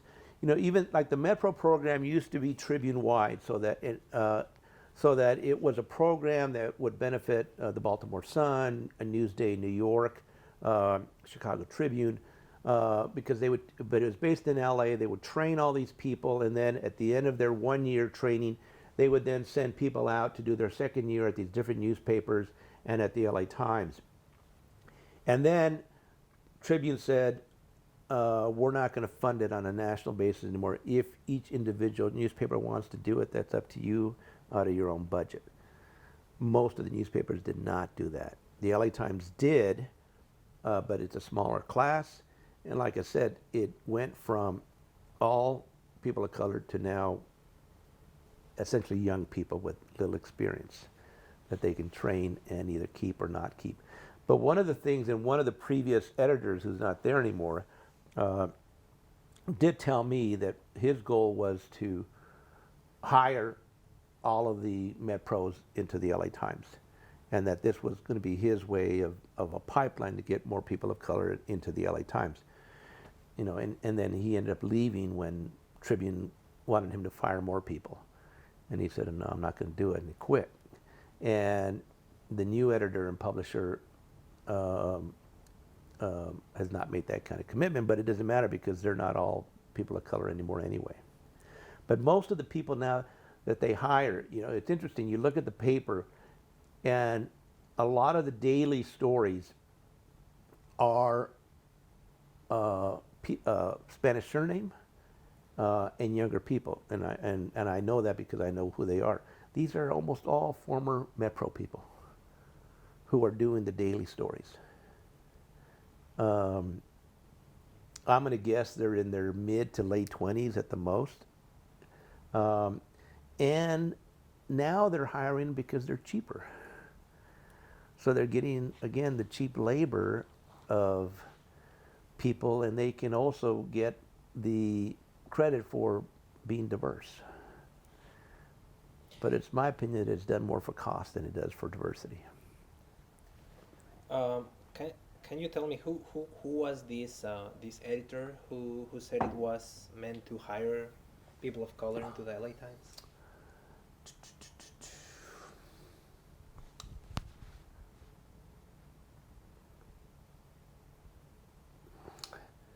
I have to think of his name, but he left the LA Times, went to the NPR station, radio station in Los Angeles, and is also credited with bringing diversity to the NPR station in LA. I'll get you his name later on, but I believed him. I think he was committed to diversity issues, and I believe that he really wanted to indeed hire all of the people of color who went through the Metro program into the LA Times as a way to bring more diversity and also to keep costs down.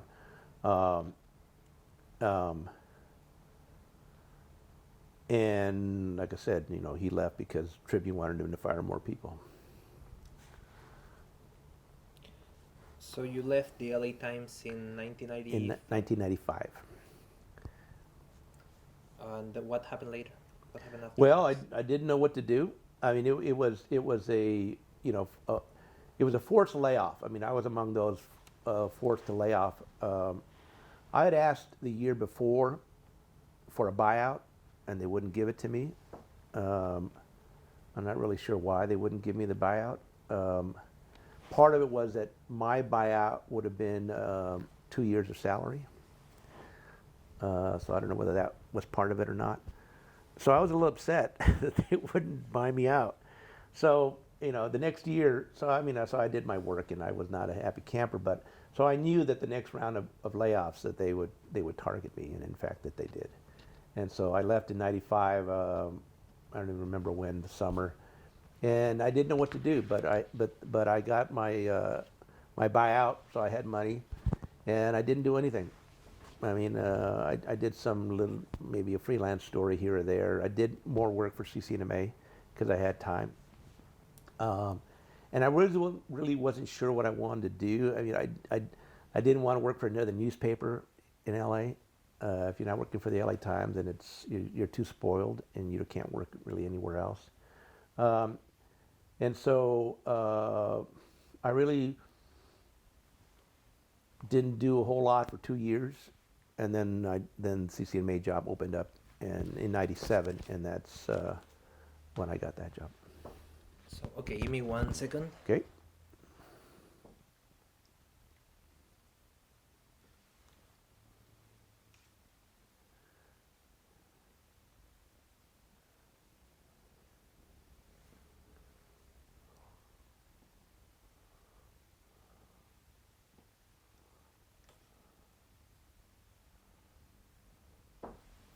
Okay. So I left in '95, in '95, and in '97, um, I got the CCNMA job. How did you find CCNMA when going in as an executive director? Well, it was in a bit of financial shambles itself. The previous executive directors had left in part because money had become an issue and fundraising was becoming more difficult. And again, board members were leaving because they didn't want to help raise money. But CCMA was always important to me, like I said. I mean, I credit them with helping my career develop, so I wanted to try to help the organization. And so so I knew that I had to, I think when I got the job, it was me and a part-timer. And so I try to keep our programs going while trying to raise money through foundations and even in making our banquet bigger so we had more money, making the JOC bigger so we get more sponsors. And so I was able to increase the money for a while to the point where we were able to get 4 staffers. And probably that was probably into the early 80s. Yeah, it was into the early 80s because that also included the Gannett grant that we would get every year. And then when Gannett stopped, then that's where our problems really started because Gannett stopped giving us the grant, and then slowly other organizations and foundations stopped giving us money. And part of it really was that they would argue, we're giving money to NHJ, and we don't want to give it to, we'd rather give our money to a national organization than to a local organization.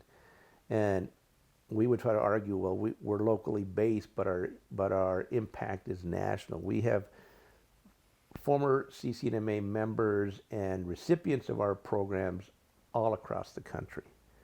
TV and newspapers, from the New York Times, Chicago Tribune, Miami Herald, Dallas Morning News. We have them all over, and these are kids that we help produce. But they didn't buy it. They said so we ended up getting most of our money from local groups, but so instead of getting money, for example, like from NBC, we got money from the NBC station. This is a time that I mentioned that the LA Times had stopped giving us money. They stopped for 2 or 3 years. I got them to get us more money, to start giving us money again, although at a lot less than what they used to. But money was the issue. Foundations were also not giving us money because they were looking for national impact as opposed to local. So in some regard, that is an impact that NHJ has had on CCNMA, is that in terms of sponsors and fundraisers and even grants, is that we were starting to see that these groups were preferring to give money to the national group, thinking they were getting a bigger bang for it. Another good example is Toyota, which is based here in Southern California, used to give us money. And then they stopped, and now they're a major sponsor of NHJ. So was their argument that they would have more impact by sponsoring NHJ again? Because they sponsor something on a national level as opposed to what they were saying was a local level.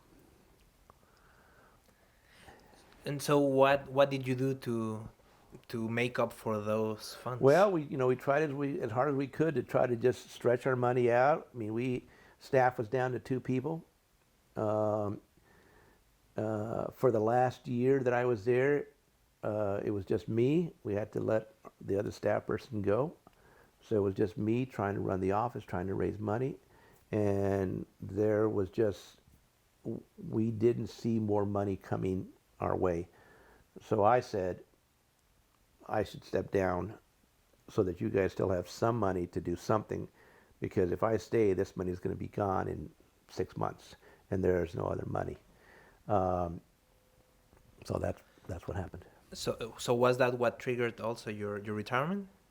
Yes, so that's what we called it, as my retirement. But it was really to save the organization money, because I would have stayed another 2 or 3 years at least.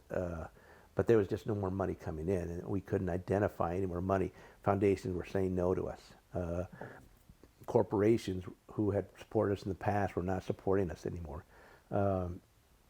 Even USC, we were housed at USC for a long, long time, and they finally kicked us out, in part because we weren't giving them any money. Like most programs that are based on a university have their funds go through the university takes a pinch, administrative fees. We never did. We never gave them a penny. Our argument was your benefit is your association with us. And in fact, when they were getting their accreditation, the accreditation committee noted CCNMA being part of the journalism program there in terms of their diversity efforts, which helped them pass. After they got that diversity, after they got their accreditation renewed, is when they said, you need to move out. We're not taking you anymore. And so we lost our office. We didn't know what we were going to do. I was going to work out of my house. I did have a staff assistant at that time. She was going to work out of her house. And fortunately, ASU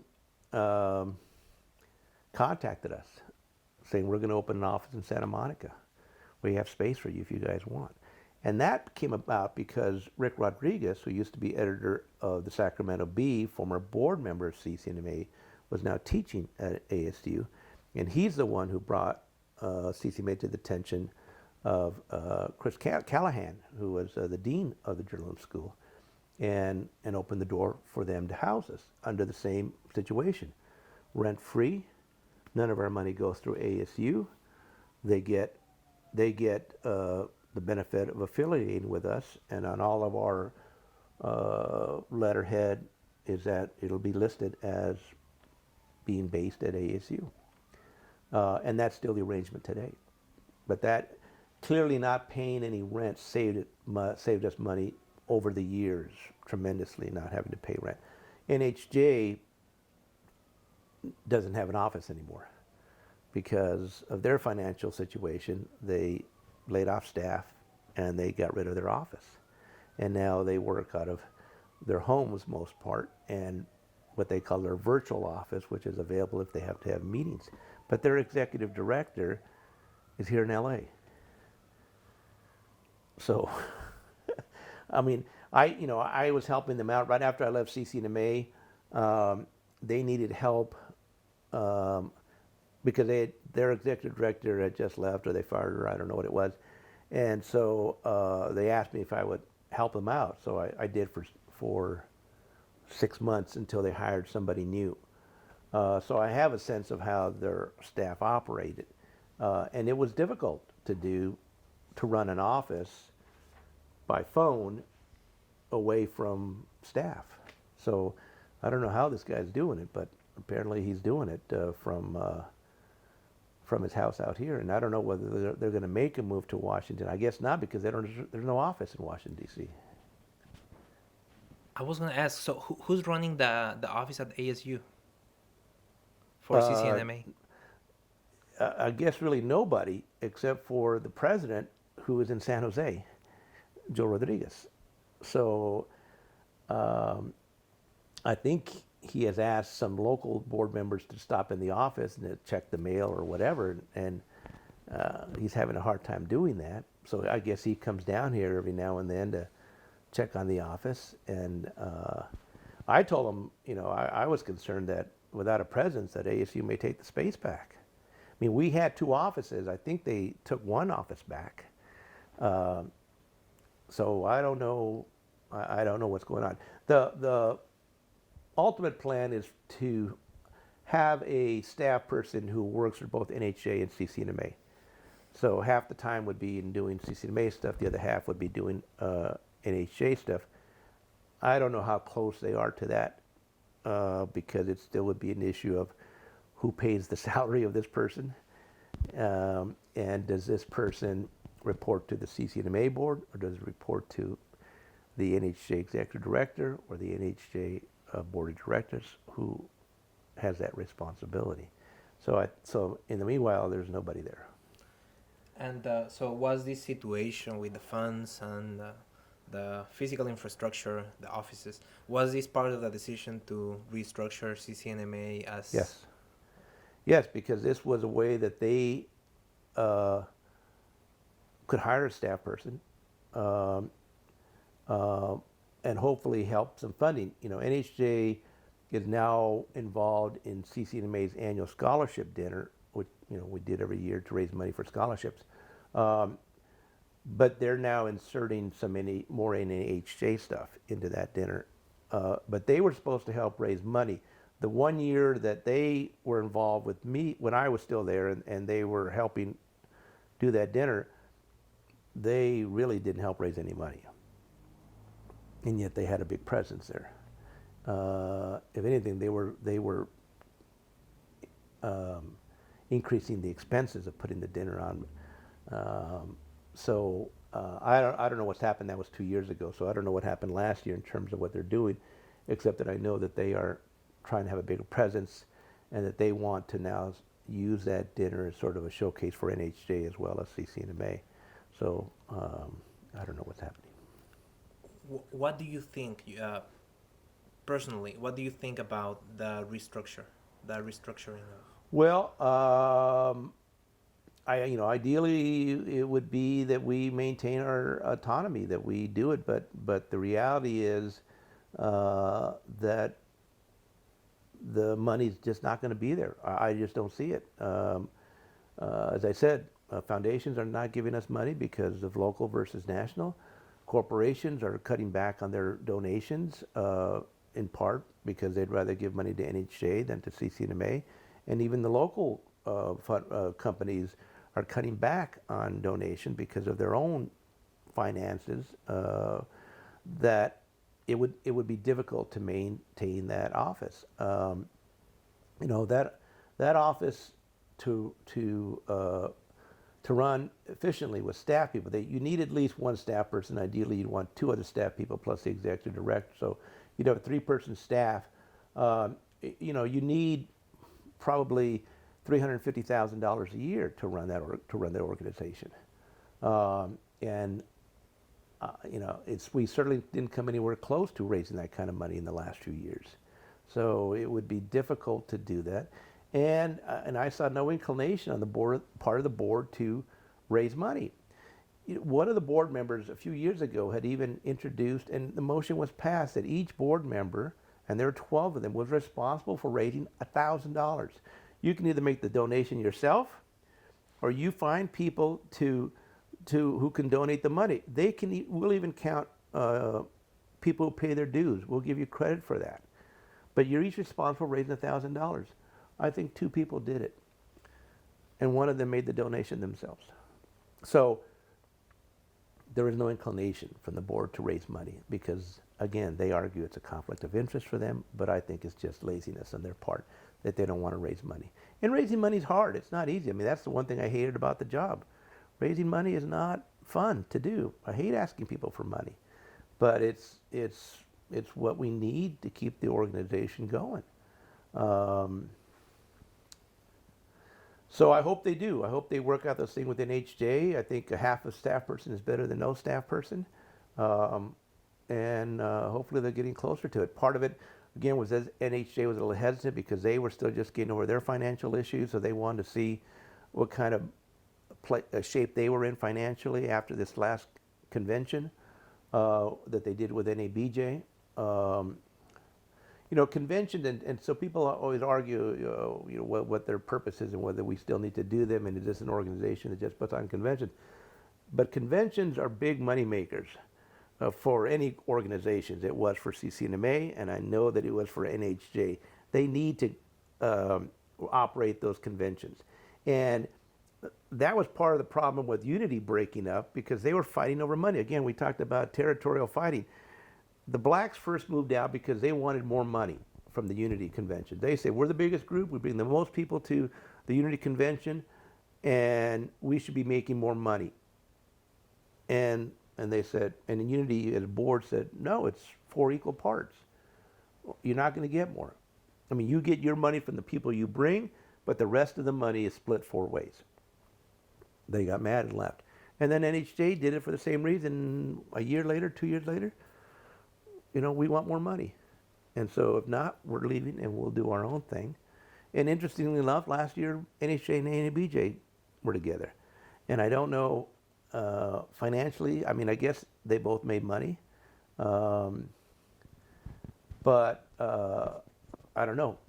They're doing it this year, and they've done it in the past with SPJ because they think they can make more money because expenses are less. But again, I don't know how much more money. And the number of people attending conventions has been dropping and dropping. And I can't tell you what year, but I think again at our height we were attracting maybe 2,000 people for a convention. They're down to about 700-800 people. And part of it, again, is people getting out of the business, either forced out, layoffs, or just on their own, needing to find a more stable job and leaving journalism. But the numbers, anytime you're dropping below 1,000, it becomes less cost effective in terms of you're not going to make as much money, but you're going to have the same expenses. We would hold a dinner at the convention. You have, say even 1,000 people who are registered. Well, how many people are going to show up for dinner? I don't know. Well, let's say 800 of the 1,000 show up for dinner. So you're going to pay for 800 meals. You order them, and then 400 people show up. You pay for 400 meals that nobody ate, and you still got to pay for them because that's what you ordered. So, it becomes, when you have smaller groups, it becomes harder to look at those cost in terms and try to make more money. But for NHJ, the convention has always been the biggest money maker. And the best thing, of course, is that it's not encumbered. It's not designated. It can go in general fund, and you can use the money for whatever you want. Mostly to pay staff. So it's not earmarked for scholarship. It's not earmarked for this or that. It's general fund money that you can use for whatever purpose you need. And that's the hardest money to raise. Because even corporations will say, well, I'll give you money, but I want it in a scholarship fund named after our company. Well, okay, that's good. We can give scholarship, but it doesn't help put the staff together. It doesn't help us run our other programs. So that's the hardest money to do. Okay. So looking back on the years that you've been involved in CCNMA, NHJ, and precursors, has the visibility of Latinas and Latinos in the newsroom changed? Well, yeah, it has changed because there's more of us, and there's more of us in higher positions.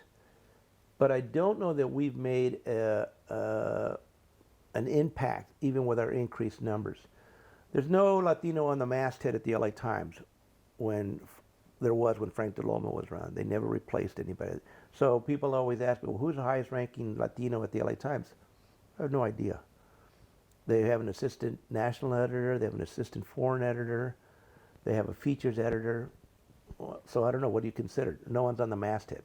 No one's on the masthead at the New York Times. No one's on the masthead at the Chicago Tribune, at the Washington Post. So in terms of newspapers, we're not there. We used to have more editors of newspapers. Rick Rodriguez, Sacramento Bee, Gerald Garcia at the Tucson Citizen. There were a couple more. Now we have Gilbert Bailon at the St. Louis Post-Dispatch. And I think the editor of the Miami Herald is Latino, which you would expect. But they're not there. Even at the smaller papers where we have seen people, and I think there's a Latino editor, a small paper in South Texas somewhere, but the numbers are dropping. So overall, our numbers have increased, but the goal of ASNI was that the number of people of color working in the industry was going to reflect the overall population. We're now almost 35% of the population of the United States. According to the ASNI census, we're still at 13% of newsrooms. Nowhere close, and ASNI is never going to reach that goal. They made that goal, and the first target was the year 2000. In 97 or 98, they realized they weren't going to reach that goal, and they said, okay, our new goal is 2025. Well, it's 2017, and I guarantee you they're not going to reach that goal in 2025 either. So I think part of it is there's no effort on the part of editors to try to improve that. There's certainly, the argument has always been, well, we can't find the people. There's no talented people out there to do it. There's plenty of people out there who could fill it. So if they wanted to, they could easily, certainly, I don't know if they can reach 35% total, but they can certainly reach improve those numbers all across the country.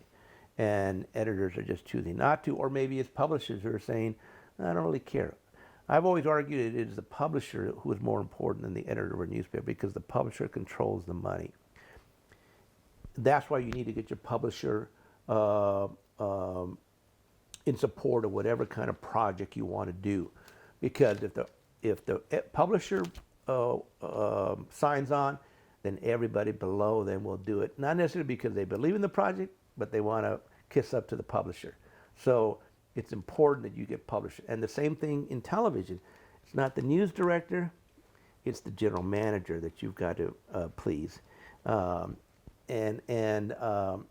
sometimes those publishers and general managers don't care, because they're more concerned about making money.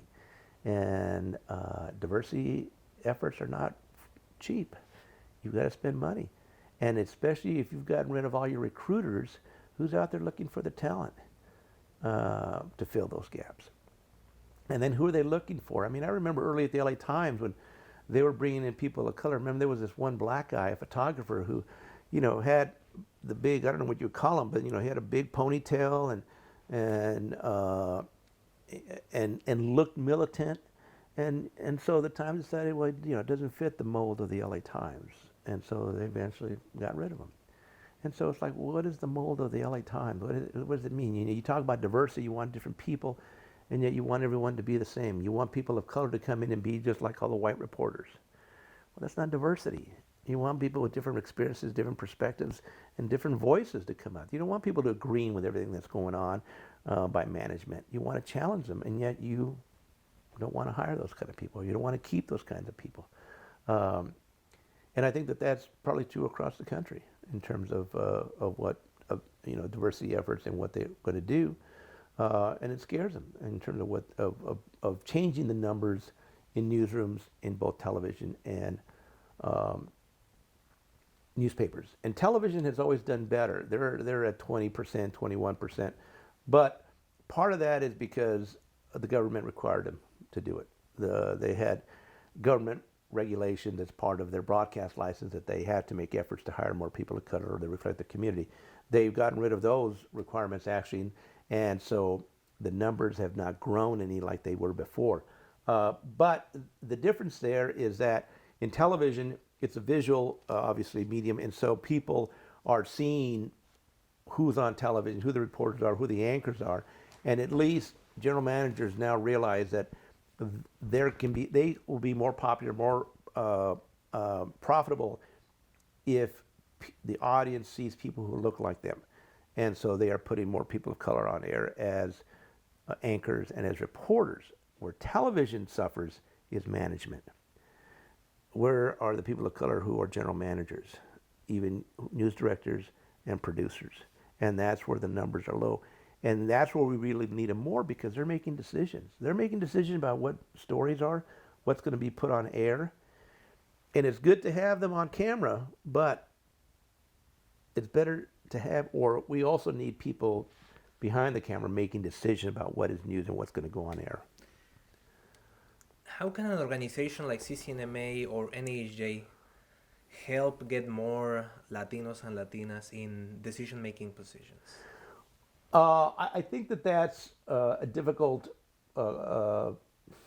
quest, because we can provide training, and we have provided training, but it's still a matter of convincing ownership and management to hire these people.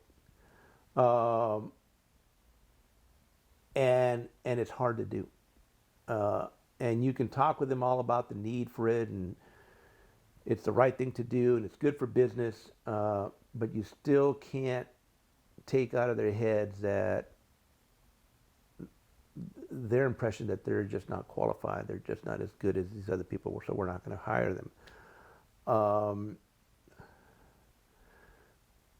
It's interesting that some people who work like in Spanish language media have tried to move over to English and have not been as successful. And it's not a language issue because they speak English fine and understand English media, but they've not been as successful in making that transition. Not really sure why. But even in small markets, we do see an increase in people of color who are in management in small markets, but they're not moving out of the small markets, and so they get tired. There's this guy, in fact, a CCMA past scholarship recipient who was a TV reporter, became news director at Yuma, Arizona, small market, but he saw he wasn't going anywhere and went back to reporting and probably making more money reporting than he was as news director in Yuma. So the opportunities are still not there for our people, and all we can do again is continue to say, look, you need somebody, we'll help you find them. We know people. We don't want to hear that we can't find them. We'll find them for you, and they're trained. They know what they're doing. But you can't, it's hard to change people's perspective or their impressions of whether somebody is qualified to do the job or not. I did the Maynard Institute Management Program at Northwestern in 1996. And this was a program designed to try to develop people, not just people of color, but primarily people of color, into management. And I remember we had a discussion about hiring. And I remember that there was a black guy from the Washington Post who was, I don't remember whether he was assistant city editor or city editor. And we were talking about hiring people. And you know, if you had two candidates, one was white and one was a person of color, and let's say they, on scores, that the white person had a higher score than the person of color, who are you going to hire? Well, I'm going to hire the best person. I want to hire the most qualified. And so I got an argument. I said, look the qualification really is here. And then you're looking at, okay, how much above the qualification am I going to put value on? And what are you equating in that value? They both have met the minimum standard of qualification, and now you're looking above that. And do you put value on cultural understanding of communities, or are you just looking at experience and clips and stuff like that? So why wouldn't you take a person of color who has an understanding of community, speaks more than one language, as opposed to a white person who maybe has more clips or whatever else, when they both have met a minimum standard? And he says, well, I still want to hire the best person available. Well, you're not going to change someone's mind about that. At the LA Times many years ago, there was a white editor, who was choosing between a black woman and a white man for, I think it was for an assistant city editor position. And he ended up hiring the white guy, and his reasoning was he felt more comfortable with him. Well, yeah, of course you are. And if you look again back, you look at staffing and diverse staffs, and the most diverse staffs are, at least in newspapers, where you have editors or the editor who is a person of color, because they do understand and they'll bring in. So when Rick Rodriguez was at Sacramento Bee, one of the most diverse staffs of anywhere in the country. When Gerald Garcia was at the Tucson Citizen, one of the most diverse staff. When Gilbert was at the Dallas Morning News, one of the most diverse staffs. So I can see a little bit of the argument about I feel more comfortable with people, but you're not around us. You don't hang out with us, so how are you going to be comfortable with us? We as people of color can feel comfortable around everybody. And so when we make decisions about hiring, we're going to look at diversity as part of that, and we're going to be comfortable with everybody we hire. Whether it's a person of color, whether it's a white person, we have that same comfort. But a lot of these hiring editors don't have personal experiences with people of color, and so they don't feel comfortable hiring us. And that's the problem. And at management level, it's even harder because they don't know them. They're not hanging out at the same country clubs. They're not hanging out at the same places that they do, so there's no comfort level. So it's harder. How has the coverage about Latinos changed? Well, I think that that has also improved. It's and I think part of that again is because we have more reporters who are pitching stories about communities that they're familiar with and about issues that they're familiar with. Um, One of the issues, for example, is immigration, and immigration can be covered as a legal issue, or it can be covered as a human issue. And most newspapers will treat it as a legal issue. But if you have editors and reporters who understand implications of immigration, then it's going to be a human story, which is really what it should be. And certainly it's better reads than treating it simply as a legal story. So I think we're seeing more of that. And I think we are seeing it more because there are more people of color, more Latinos, who understand those kinds of issues. The LA Times the other day, did a big story on a family and a girl whose father was taken by ICE in front of her while he was dropping her off from school, and the story talked about the impact on the family, as opposed to just a crime story about a person who got arrested.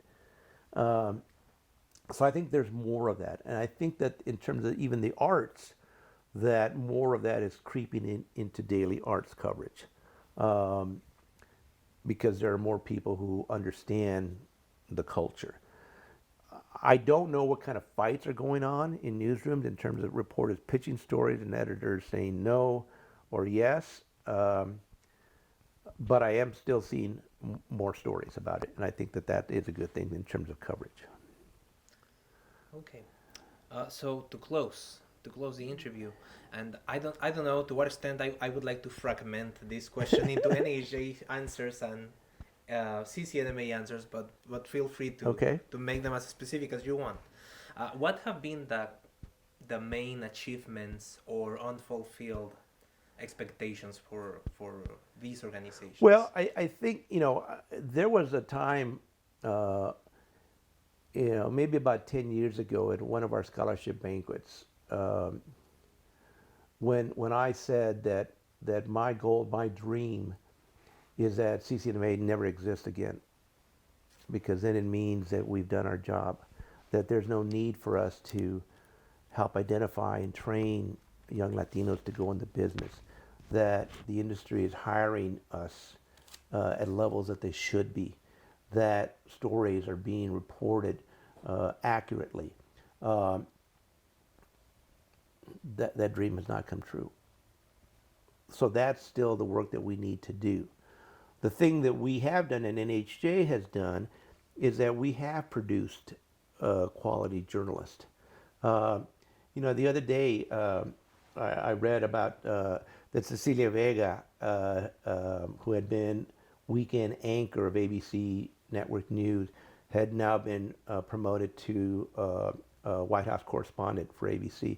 And I just felt so happy for her because, in my eyes, she's one of our CCNMA kids.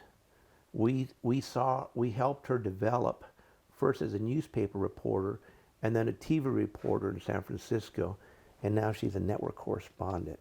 And there are those same stories that I personally see across the country, reporters and editors who I remember as high school kids that we helped identify and develop, watch them grow in college and become professionals, and now are doing great things.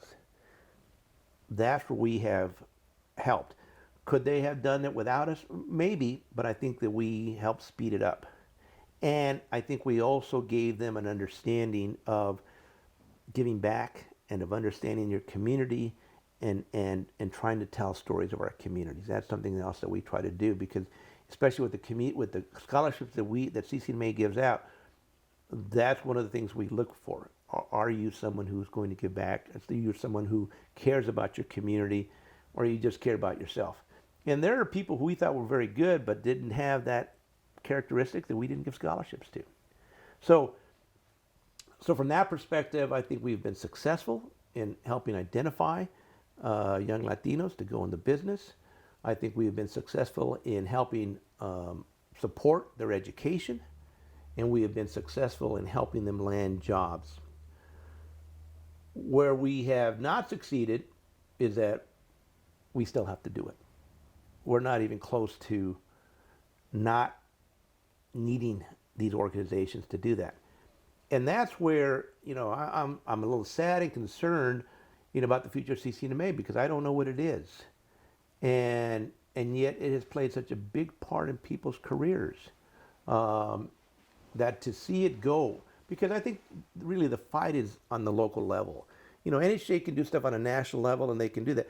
But even like, I'm not sure how they do their scholarships, but with the CCMA scholarships, we actually brought candidates into the office and had face-to-face interviews with them.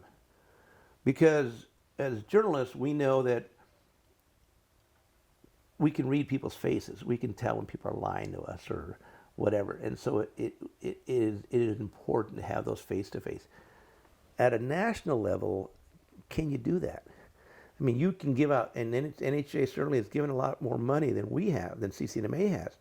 But how many of those interviews have been face-to-face to see those people and talk with them and get to know them? You could do that by doing interviews on a local level. If you got candidates from Dallas and Austin, find somebody in those cities who can interview them and then either report to the national office or a national committee and say, this is my report on this person, and I recommend a scholarship, or I don't recommend them because of this. But you need that face-to-face, and that's what we have been able to do at CCNMA, which I'm not sure that NHJ has been able to do, because again, they're a national organization and it's harder to do that. So there are different fights on a national level, and there's fights on the local level. I think that we can be most effective on a local level, mostly again because we can see people face to face, and that's important. Okay.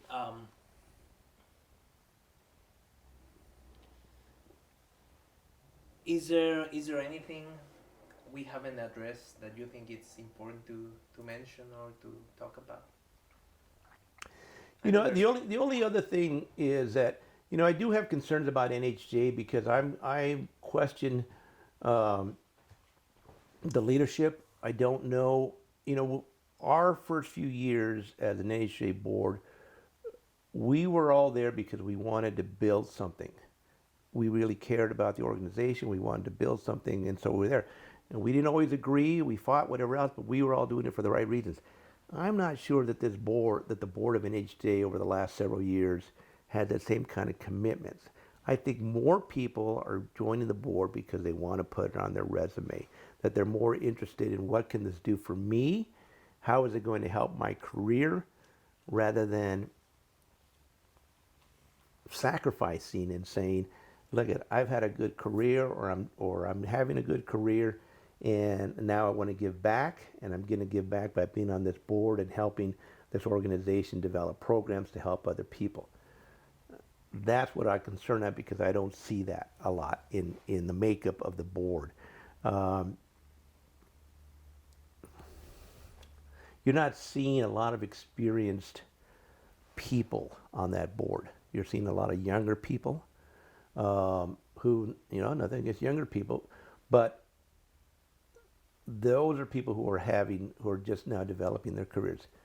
And I'll tell you, most of the people who have served on the NHJ board, regardless of their reasons, have not helped their careers by being on their board. Most of their careers have been hurt by being on that board because of the work, being away from your job, people questioning whether you're really committed to your job or not.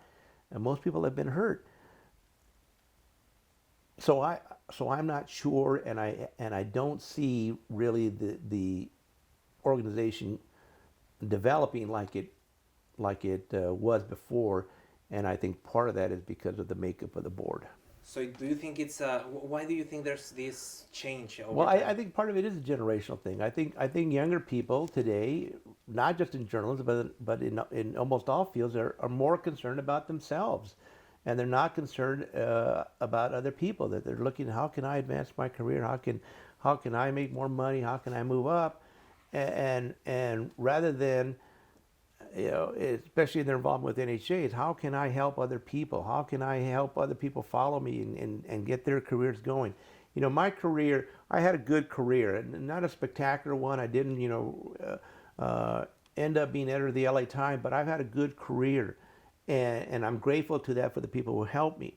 And so, really, for the first, even my time at the LA Times, that I was more concerned with helping people develop their careers and reach their goals, because I had already had, and I didn't want to be a foreign correspondent. I didn't want to be a national correspondent.